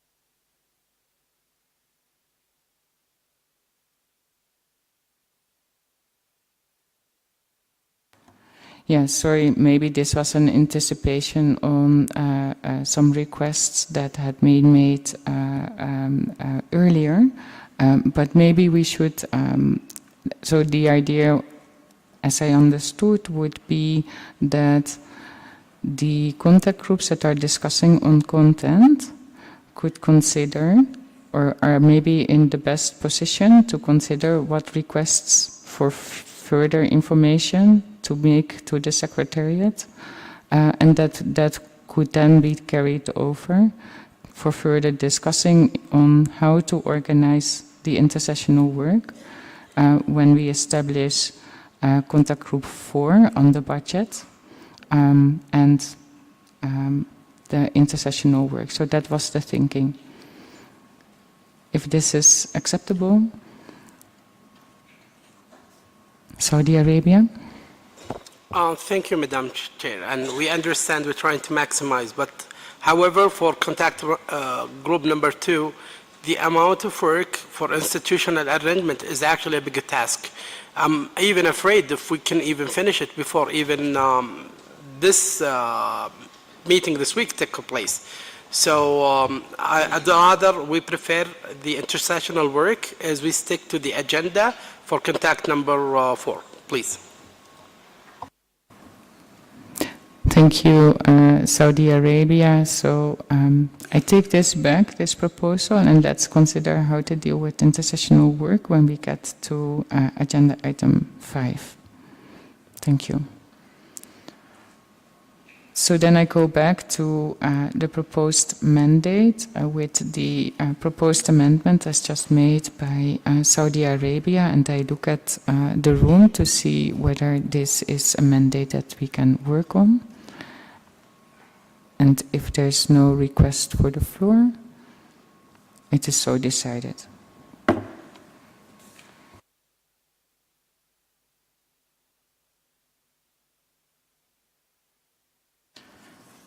I would now like to appoint Ms. Sofia Tingstorp of Sweden and Ms. Judith Torres of Uruguay to serve as the co-facilitators of this contact group.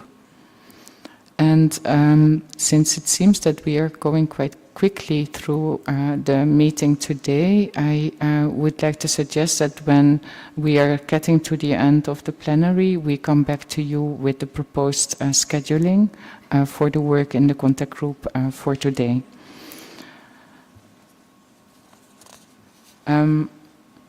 Let us now turn to document 2/6, which provides an overview of work-related processes and procedures and related information documents.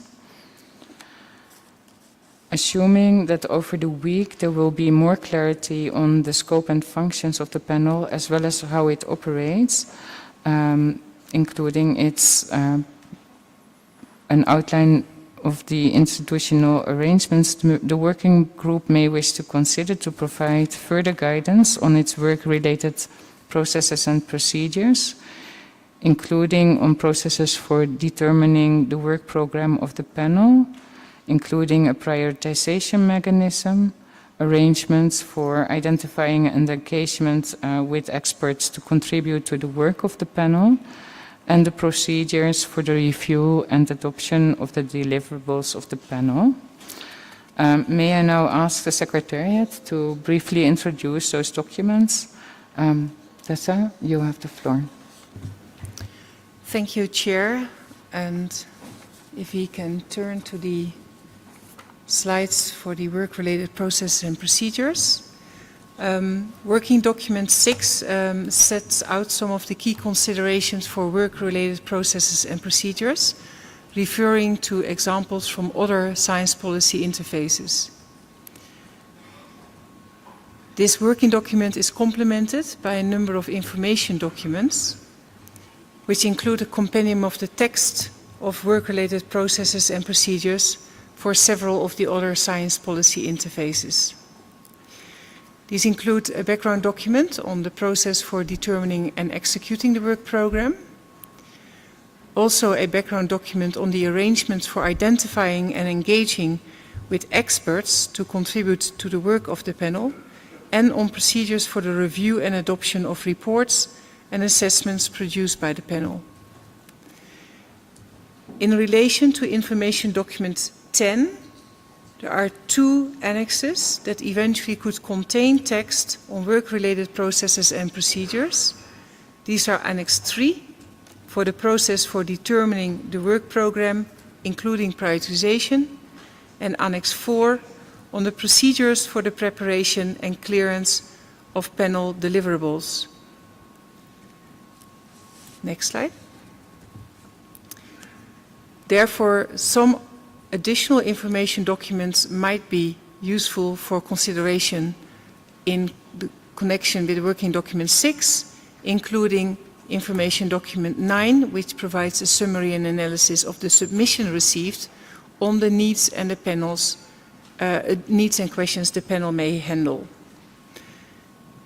Furthermore, there's an addendum to information document 10 that also outlines procedures for receiving and prioritizing requests put to the panel that may be of use. Next slide. Some of the key considerations for the development of the work program include whether the work program should have a fixed time frame or use a rolling work program approach. The approach for receiving and prioritizing requests or submissions for the work program, and there's a number of questions associated with that, including who can submit requests, what information will be required to support submissions, and who will screen and prioritize them. The criteria for the prioritization, criteria as well for nomination and selection of experts, and processes for the review and adoption of reports and assessments. And finally, the annex on financial rules and procedure. With that, Chair, I'll hand it back to you. Thank you. Thank you, Secretariat, for providing again a brief overview of the documentation that is in front of us. I would now like to open the floor to seek any guidance on the topics to be addressed under this topic. So you have the floor.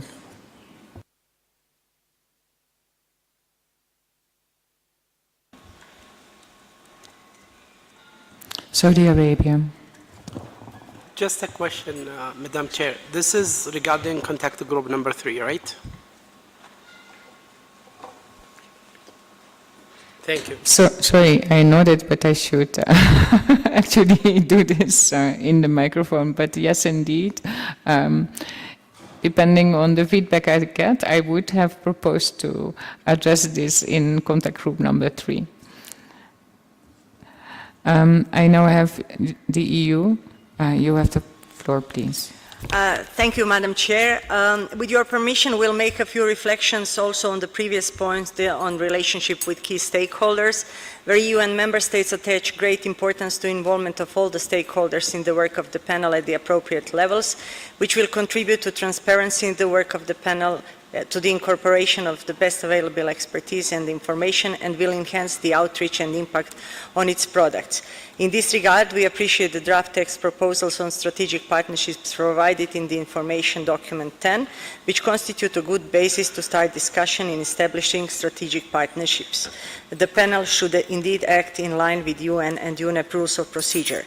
And as regards work-related processes and procedures, the tables of content provided in the INF 10 document provide a starting point for discussion, even if they will need to be filled with concrete text proposals. To this end, the EU and its member states in general believe that the processes and procedures established under IPBS and IPCC could be valid models to be adopted to the work of the future panel, taking into account the specificities of the future panel in each aspect.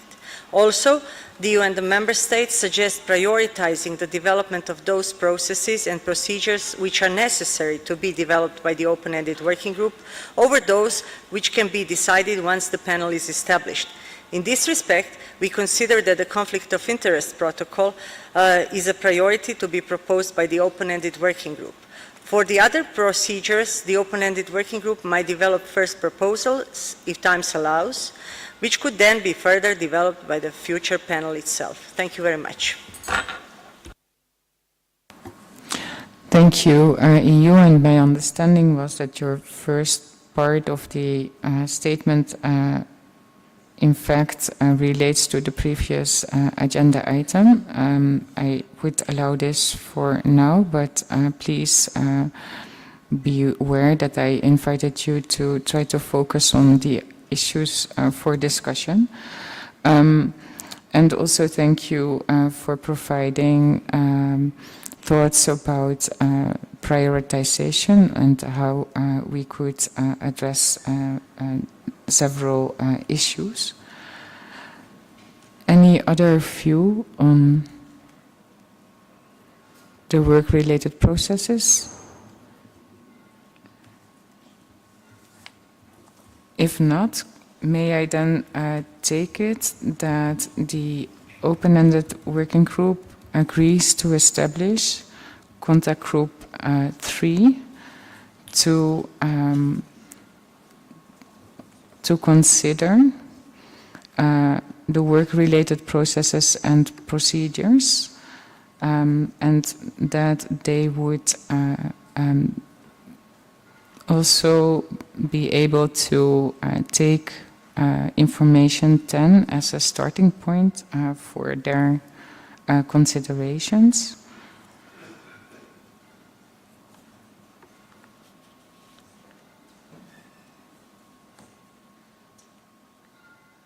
And address the different processes that have been proposed to the meeting. If there is no further request for the floor, this is so decided.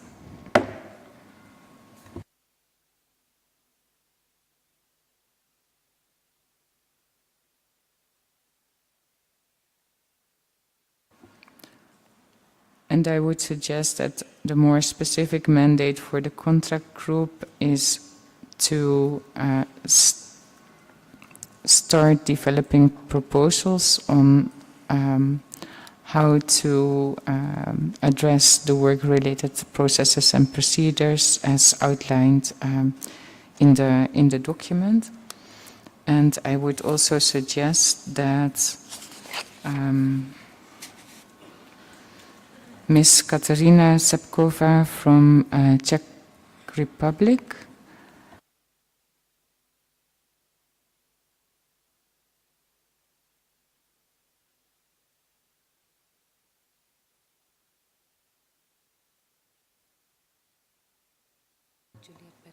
apologies, and Molboeng Juliet Patlan from Lesotho to serve as the co-facilitators for this contact group. If I hear no objections, this is so decided.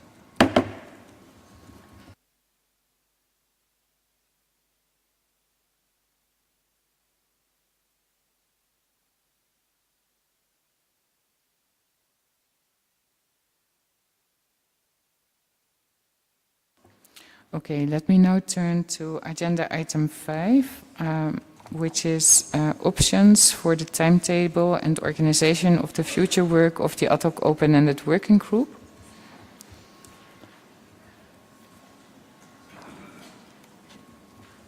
Before, oh, sorry.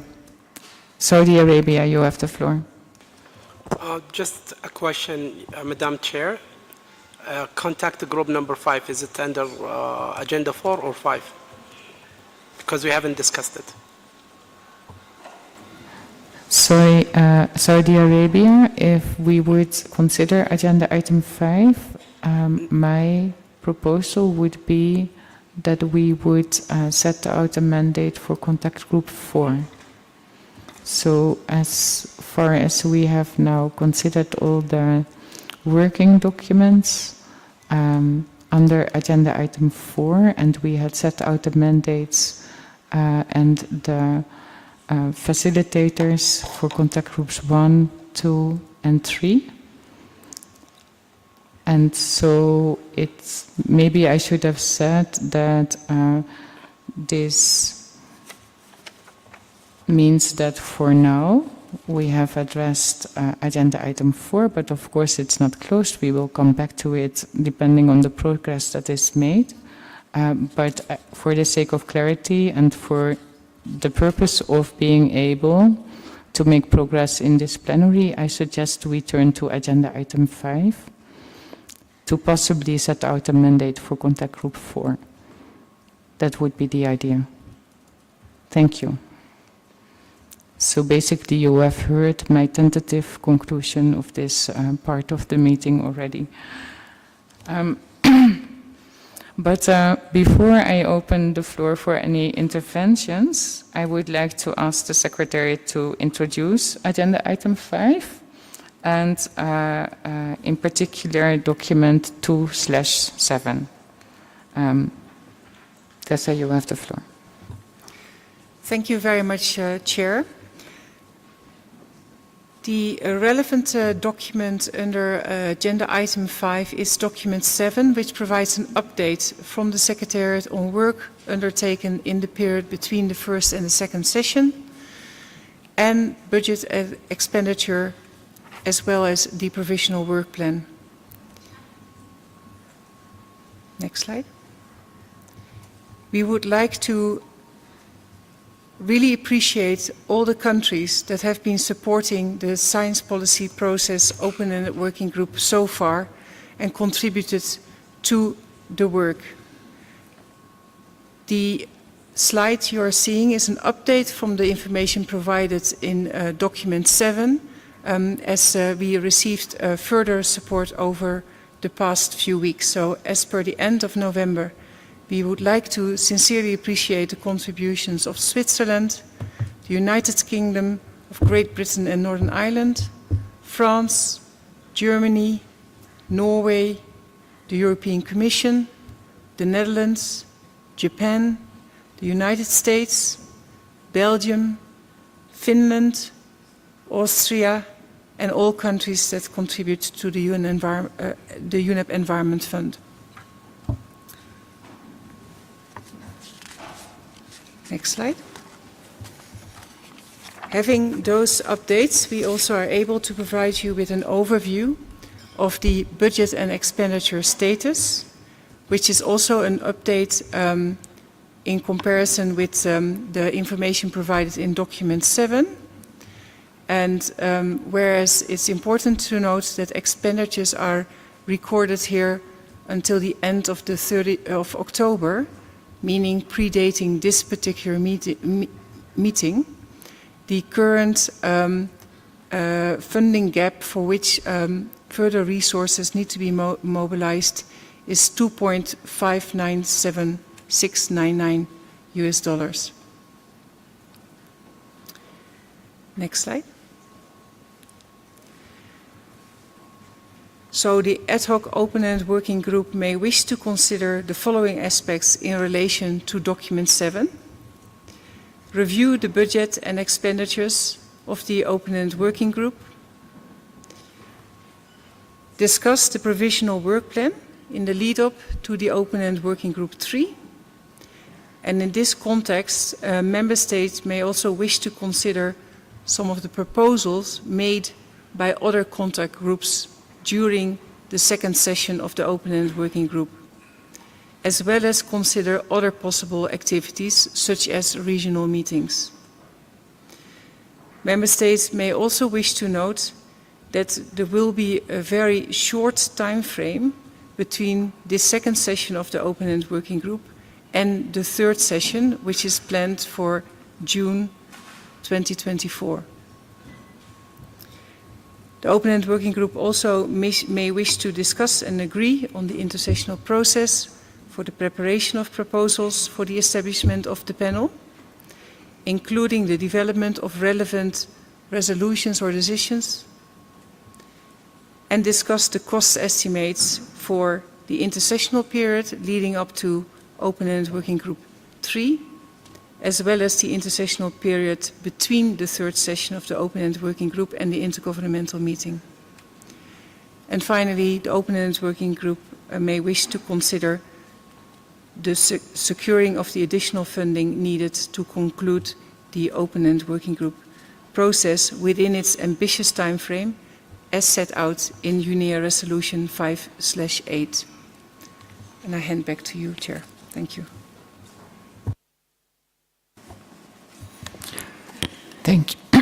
Thank you, Tessa, for that overview and also the information in the relevant documents. It is my understanding indeed that there is a relationship between intersessional work that is anticipated and the budget that would be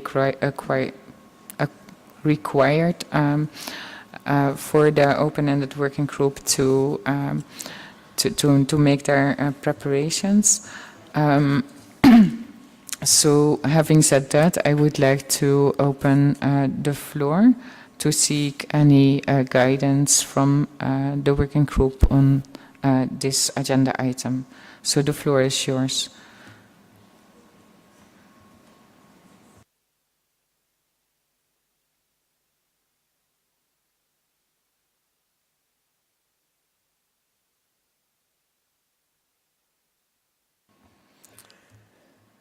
I see a request from Spain, and I guess this is on behalf of the EU. EU, you have the floor. Gracias, señora Presidente. Y es efectivamente España, en nombre de la Unión Europea y sus Estados miembros, que en su llamada a dar guía a ese grupo de contacto, desean agradecer en principio a la Secretaría la publicación del documento 2/7 sobre el trabajo realizado por la Secretaría en el periodo entre sesiones, los gastos presupuestarios y el plan de trabajo provisional. Consideramos que este documento es una buena base para nuestros debates. Nos gustaría agradecer a todos aquellos que han contribuido generosamente a respaldar el trabajo de la Secretaría y apoyar el grupo de composición abierta ad hoc. La Unión Europea y sus Estados miembros señalan que el programa de trabajo y el presupuesto podrían quizá beneficiarse de una mayor transparencia. La Unión Europea y sus Estados miembros asimismo consideran que, debido al tiempo limitado para el proceso del grupo de composición abierta, es necesario acordar un mandato para iniciar el trabajo entre sesiones en el siguiente grupo de composición abierta. Consideramos que el trabajo entre sesiones, incluido el de la Secretaría, debe estar relacionado con las lagunas y necesidades identificadas durante la sesión. Estamos encantados de seguir debatiendo este asunto durante esta semana, teniendo en cuenta los resultados del debate. y estamos dispuestos a participar, por supuesto, activamente en los debates del presupuesto y en ese trabajo entre sesiones, en un grupo de contacto o en un marco informal. Gracias.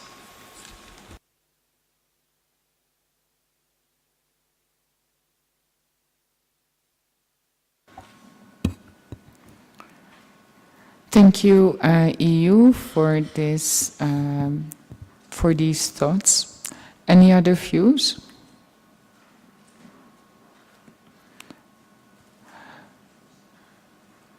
Could I turn a question to the room?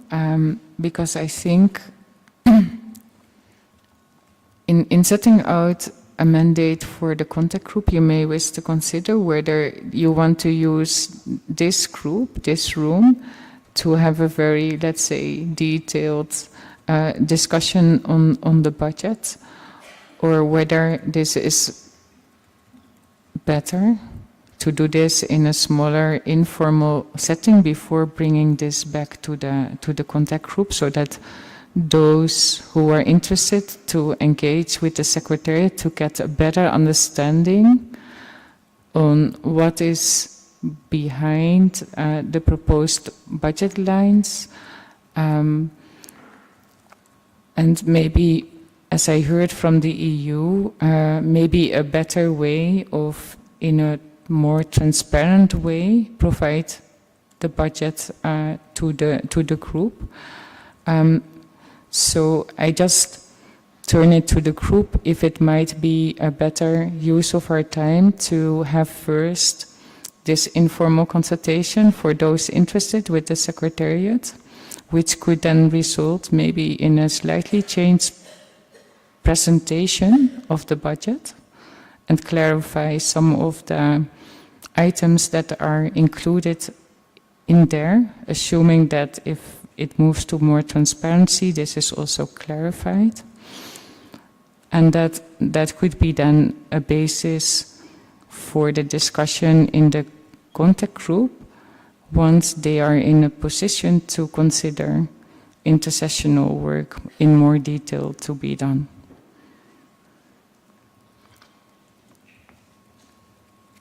So,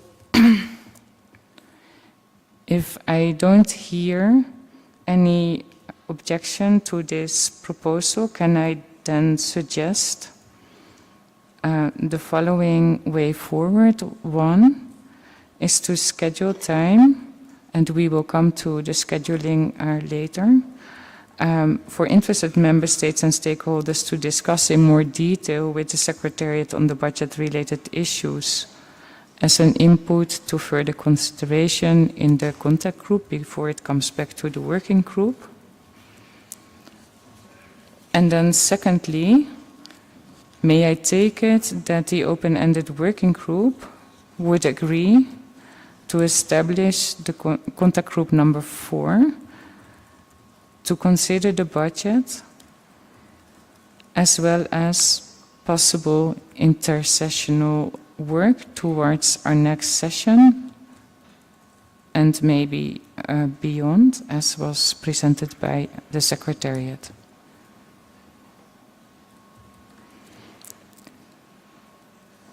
If that is the case, if I see.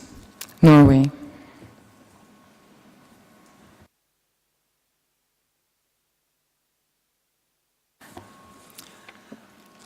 Thank you, Madam Chair. And since this is the first time we are taking the floor, I also give my sincere thanks to the government of Jordan and of Kenya for organizing this meeting, and to the Secretariat for all the documents prepared. We have a question regarding the intersessional work and whether you could clarify.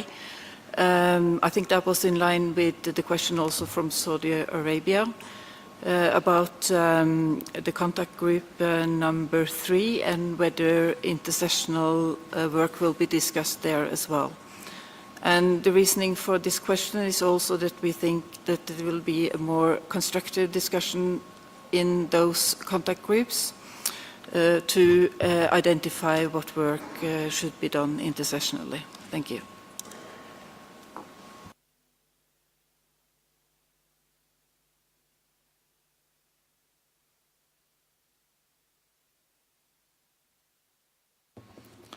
Thank you for that question. I see that Japan has asked for the floor. Japan, you have the floor. Thank you, Madam Chair. And thank you so much for your great proposal about informal consultation on the background of the budget.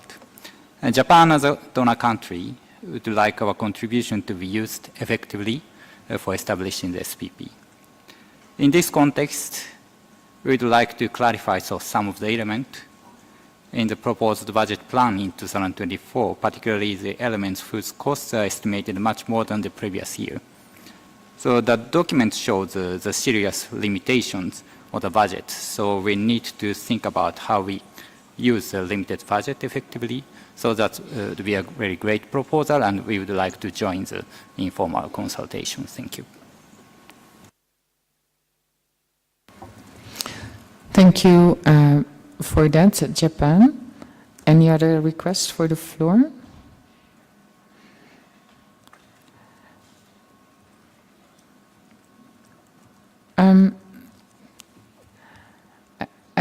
I think I'm just thinking out loud. So for the contact group 4 to be able to consider intersessional work in a useful manner, it is my belief that it might be helpful if the contact groups that are discussing on substance may find themselves, in a way that they find out that maybe at this point in time they may need more information before being able to further finalize some elements of what they are discussing. At the same time, I think also the Secretariat proposed a couple of elements that you may wish to consider that not necessarily are subject to what you're discussing in the other 3 contact groups, such as, what is necessary to prepare us to submit our proposals to the intergovernmental meeting in the form of recommendations, draft decisions or resolutions, whatever form it is taking. So there may be an option for you to consider that the different contact groups 1, 2, and 3, when they identify that there is a need to have intersessional work to be done by the Secretariat, either a request for a document or any other form that you may come up and that you have agreement in those groups, that these are collected in a way and then, handed over, submitted to contact group 4 so that they have a full overview, so that it also makes it possible for them to consider how the intersessional work that you finally will be requesting for the preparation for the next session relates to the budget, so that we also have a good overview of where possible gaps are and how the budget can be used. So that would be a proposal from the chair, knowing that some contact groups have a lot of issues to consider, but also assuming that in the ensuing discussions, the need for further requests for information or other types of intersessional work will express itself once you are discussing. And if this is a way forward that that you can accept, I would put it to you that we add to the mandates that I have just clarified on contact groups 1, 2, 3, for them to consider identifying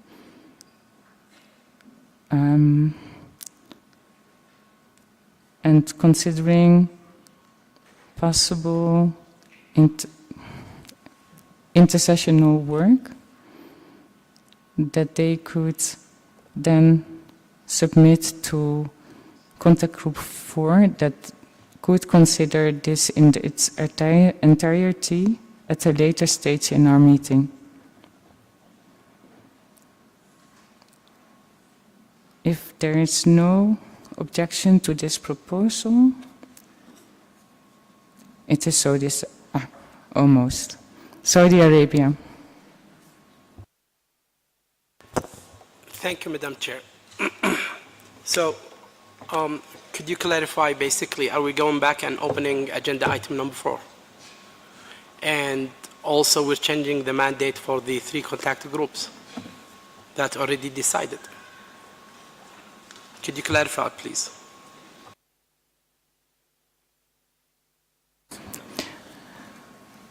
Thank you. Maybe it's not entirely changing the mandate, I would say, but it's actually adding an element to facilitate the mandate for contact group 4. I don't know if that's Saudi Arabia. Yeah, technically, legally, if we go and change any element, whether add in or take in, it's actually changing the mandate, and also we're opening the agenda item back again. So we need the clarity on that, and the proposal that you gave this morning, and we all agreed, and including even our regional statement on the way forward with the 4 contact groups, that is intersessional work, is done under contact group number 4. The reason why we're saying that, yet we have no clarity on what this panel needs to do to start with, what institutional arrangement there, and then we are discussing at the same time, where we have no clue what's going on, what intersessional work that we need to do. We haven't even agreed on the fundamental elements of the panel. Now we're suggesting additional work that we haven't even agreed on how we even proceed. We would see that it would add a value. Once we conclude this, we will know exactly what needs to be done, because it is time, it is budget, it is resources that we're spending, and we need to have a traction into the formulating and understanding the panel. We don't want to have another working group or intersessional 2.2 or 2.3 as well. So that's the reason, that's the concern we have. Thank you. Thank you, Saudi Arabia. I have Switzerland. Switzerland, you have the floor. Thank you very much, Madam Chair, for giving me the floor. So this delegation believes that each group should strive to fully deliver on its task, and that this week the work can and should be advanced considerably. The groups 1, 2, 3 and their facilitators will be well placed to take stock of where they got to, and that they should, for their area, identify what will need to be prepared or done up to the next meeting, to prepare for that meeting. And we therefore agree that this will facilitate the task of defining how to best prepare for the next meeting, and we support therefore the proposed way forward, also noting that likely this is something that we would task the Secretariat with in terms of preparations for the next meeting, and that this does not necessarily involve additional meetings of colleagues attending the meeting here this week. Thank you very much. Thank you, Switzerland. Any other views?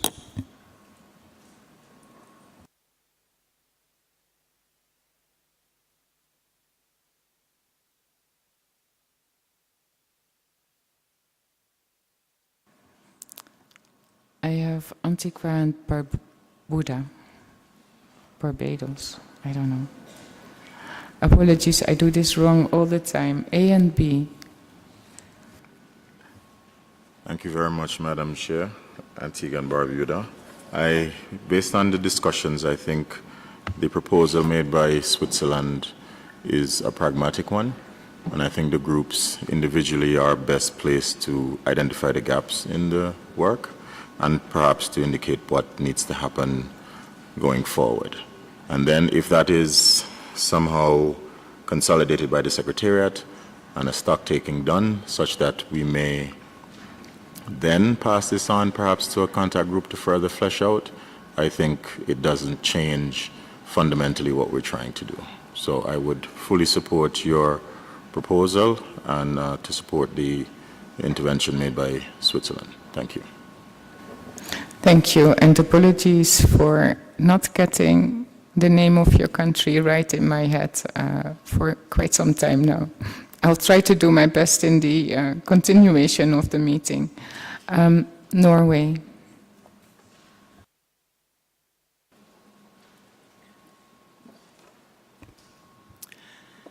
Thank you, Madam Chair, and sorry to come back. I will just very short support your proposal, and as also explained by Switzerland. Thank you.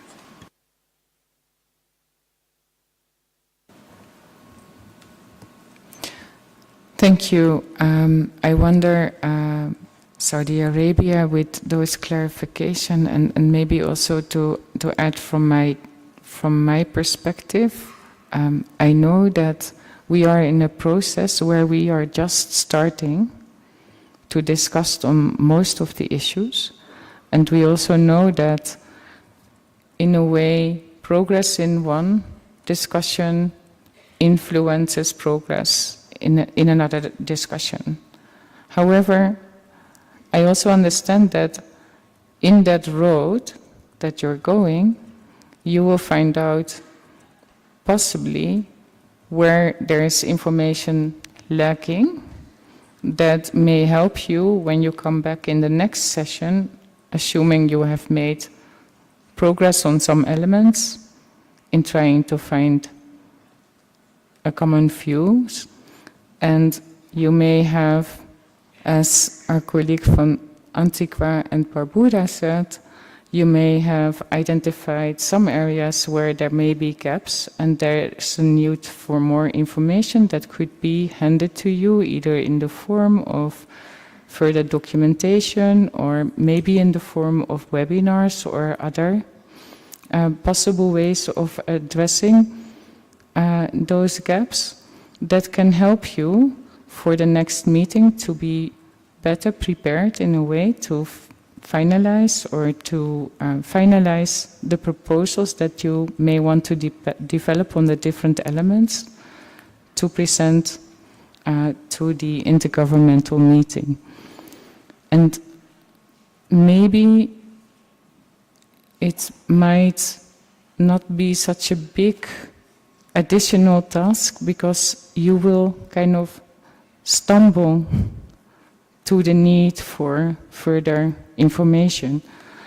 So I wonder if this could help you to agree with the proposed way forward. Saudi Arabia, you have the floor. Thank you, Madam Chair. And we share the same concern with the rest of the member states that we want to utilize the time very effectively, and we want to understand others' views as well, and try not to leave any opportunity that where we can contribute and accelerate the work. The only concern I have is from 2 points of view. The first one is we have rules and procedures that we follow. If we have an item that's been closed, it is closed unless everyone agrees to reopen it.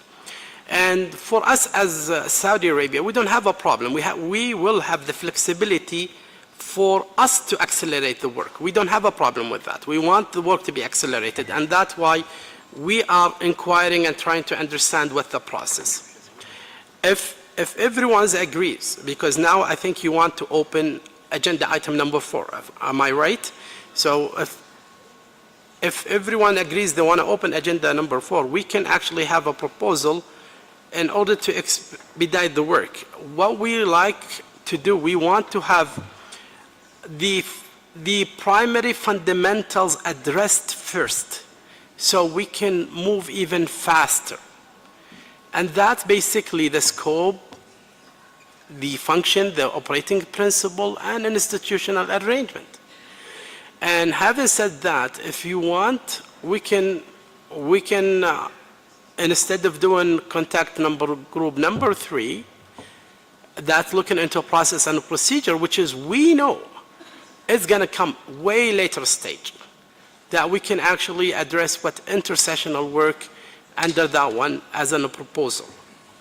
The only thing, I don't want us spreading the time very thin, and at the end of the week we don't end up with well understanding of the scope and procedures and operating principle, and also institutional arrangements. So basically we have pieces of each, but yet we don't have the fundamental primary ones that will help us to accelerate. And that's the only concern we have in mind. So we are very flexible. We're at your disposal to come up with a suggestion, and we're willing to work with everyone to accelerate the work. Thank you, Madam Chair. Thank you, Saudi Arabia. And thank you for clarifying your concerns. I think they are well understood, and I think there's certainly a difference between the work that logically is clustered in contact group 1 and in contact group 2, and the work that is to be done in the proposed 2 other contact groups. Also in terms of timing and how to schedule the meetings, making sure that sufficient time is allowed for you to consider those elements that need to be developed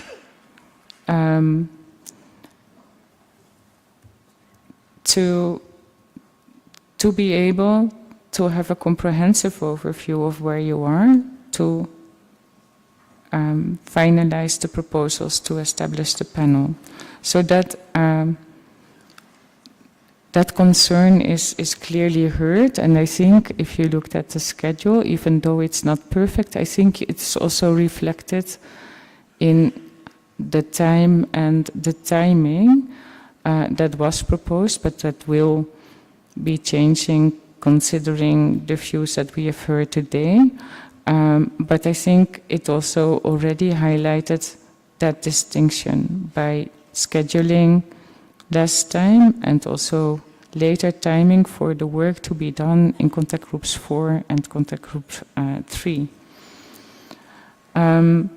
With regard to, I think I carefully didn't close agenda item 4. I said for now, but I do take your point on procedure. I would just say that maybe the discussion under agenda item 5 resulted in evolved insight, which made me realize that we might want to come back on where to address most efficiently what could be considered to be addressed in the intersessional period. And so that was the reason why I suggested to come back to that issue. I also heard some flexibility from your side, taking into account that I did hear your concern, and I think when we discuss on the scheduling for the work to be done, not only for today, but also tomorrow morning in the Bureau when we look at the next days, we will take this concern into account. And then my question is, would would that be acceptable for you to come back to the same proposal I made earlier, resolving the concerns that you have expressed, making sure that sufficient time is dedicated to discuss the issues in contact groups 1 and 2, to make sure that we facilitate an iterative process that facilitates sufficiently to have a comprehensive view of where you are in discussing on scope and functions before finalizing any discussion that you may have that may be useful, also inform back on your discussions on scope and functions in a way that I think you all know the phrase, nothing is agreed until everything is agreed. And I wonder if on that basis you could accept the proposed way forward and accept that we would ask additionally to the mandate that we had agreed under agenda item 4 to also consider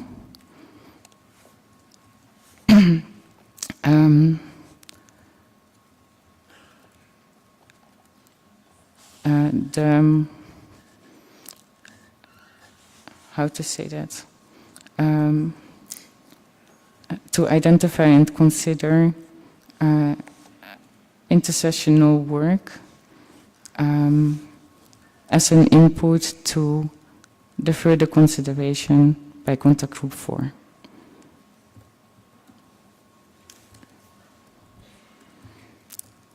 Saudi Arabia.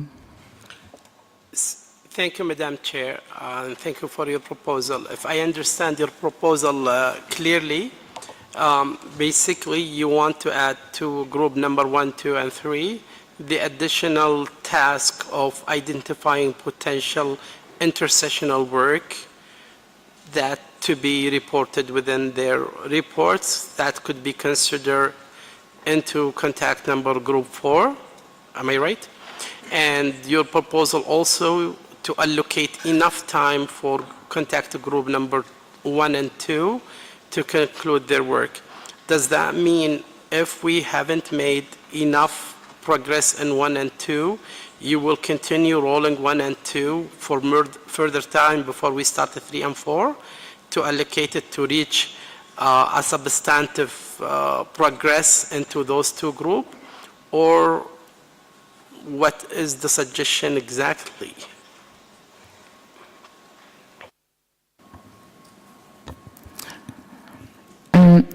Thank you, Saudi Arabia. I think it is a matter of prioritizing. I wonder if it is to the benefit and maybe also within the purview of the positions of all the member states in the room to, let's say, not start the work on budget and intercessional work or on work-related processes and procedures until you have totally finalized the discussions on scope, function, and institutional arrangements. I think we all would benefit, on the one hand, from having clarity on the budget and how it will be used, and also what is the work that is necessary for preparations for the next session. And secondly, there's also I think there may be merit in starting some exchange of views on some of the work-related processes to inform also your discussions, so you have better discussions in your work in contact group 1 and 2. So as I said in the beginning, it could be an iterative process, but indeed not to take too much time out of the work that is important to everybody to finalize as much as possible your deliberations on scope, functions, operating principles, conflict of interest, and institutional arrangements. So that is the idea. And in terms of planning, I think this is something to this is then the guidance in our considerations in the Bureau to make sure that we address your concern and at the same time also allow us to have fruitful and informative exchange of views on those issues that can inform the discussions that are most prioritized by, I think, if I read a little bit the room, most of us. So that is the answer. Saudi Arabia. Thank you, Madam Chair, for clarifying it. For us, we have no problem going with adding the additional tasks to the 3 groups. That is no problem. As you mentioned, you will allocate majority of time for the first 2 groups, majority of the time. So we're looking like 70% or whatever. It is very important for us also to have exchange of views on contact group 3 and 4, which is totally agree, but it's not the same magnitude of a time. And with that, we have no problem to go forward if that's the proposal accepted for everyone. Thank you, Madam Chair. Thank you, Saudi Arabia. Having said that, so could I come back to my suggestion that we add to the mandates of the contact groups 1, 2, and 3 established under agenda item 4 to identify and consider possible intersessional work to fit into the work of contact group 4 that would consider the budget and the intersessional work to prepare for the next session and possibly beyond. And if that is the case, I would see no further request for the floor, so it is so decided.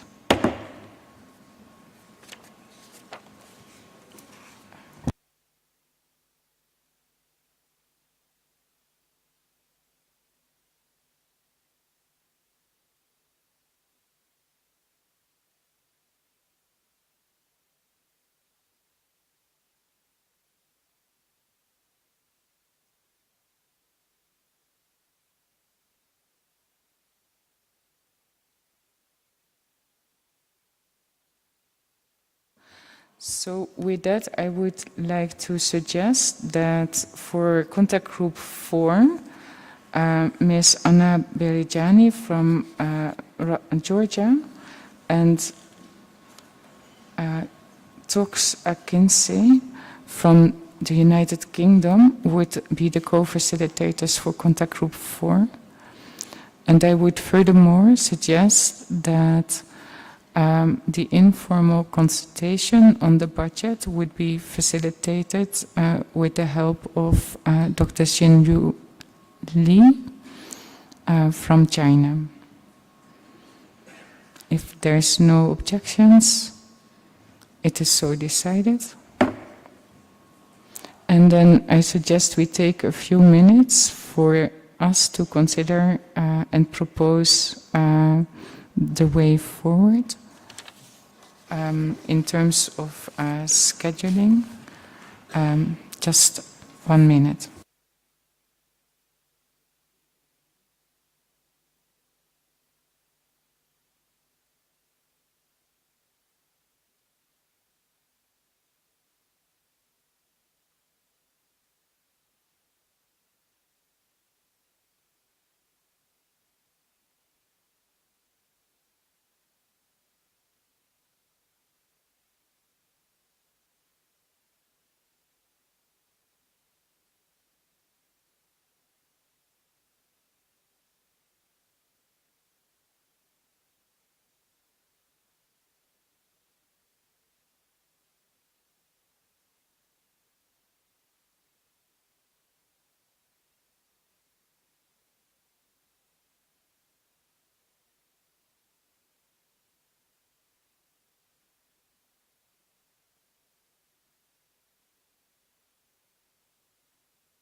Okay.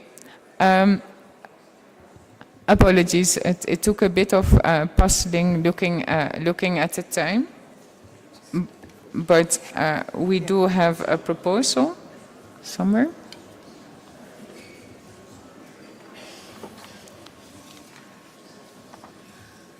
So what we would like to suggest is that Contact Group 1 can meet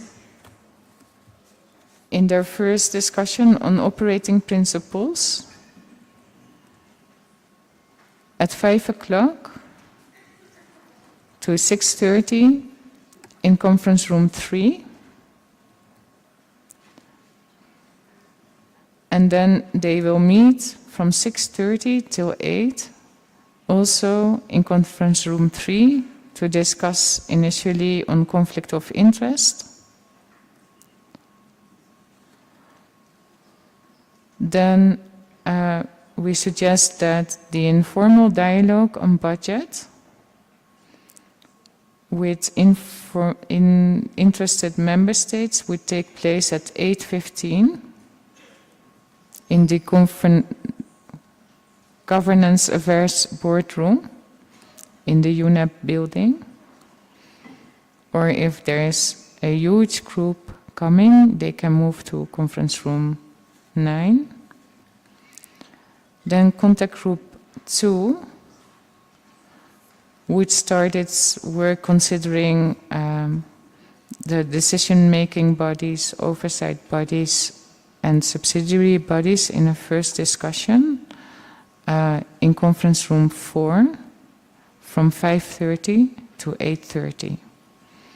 We are quite ahead of schedule, so hopefully, we don't need to use the entire night. Of course, if the contact group desires, they can make their own discussions, but this is our suggestion. And then, following the feedback from the groups, we will discuss in the bureau tomorrow morning, taking into account what we have just discussed, the continuation of the schedule for the contact groups. I see Saudi Arabia is asking for the floor. Thank you, Madam Chair. And thank you for your proposal to start early and gain time. However, since the plenary this morning, we were under the impression that we start at 7 p.m. And that's why I sent most of our delegation to go relax and come back at 7. So this way, it's very, very difficult for us to do that. I know, and it is an excellent opportunity to start ahead.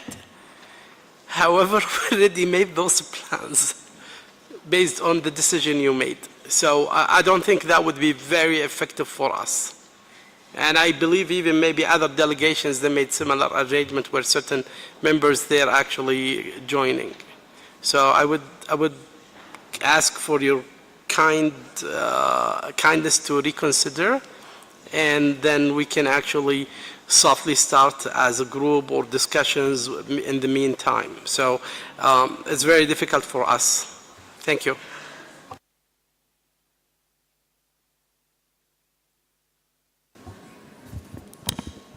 Thank you, Saudi Arabia. I think the lesson learned is maybe in the scenario note we don't take so much detail to plan for our work, because I think probably most of us understand that things always go different from what you think. I also thought that in the scenario note we indicated that it is a tentative schedule.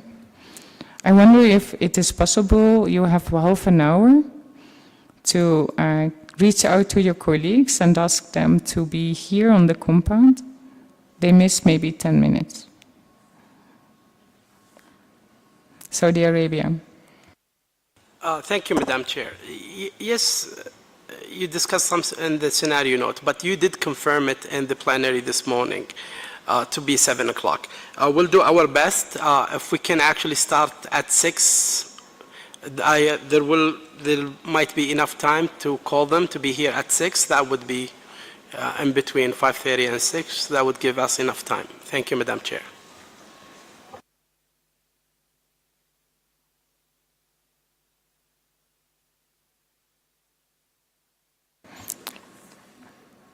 Okay, thank you, Saudi Arabia. Any other views? I would then suggest to make some slight changes to the proposed. I hope your colleagues are not doing the budget discussions. What I would like to suggest is that between 5 and 6, we schedule for the budget informal discussions in Governance Affairs room. And then, where's my...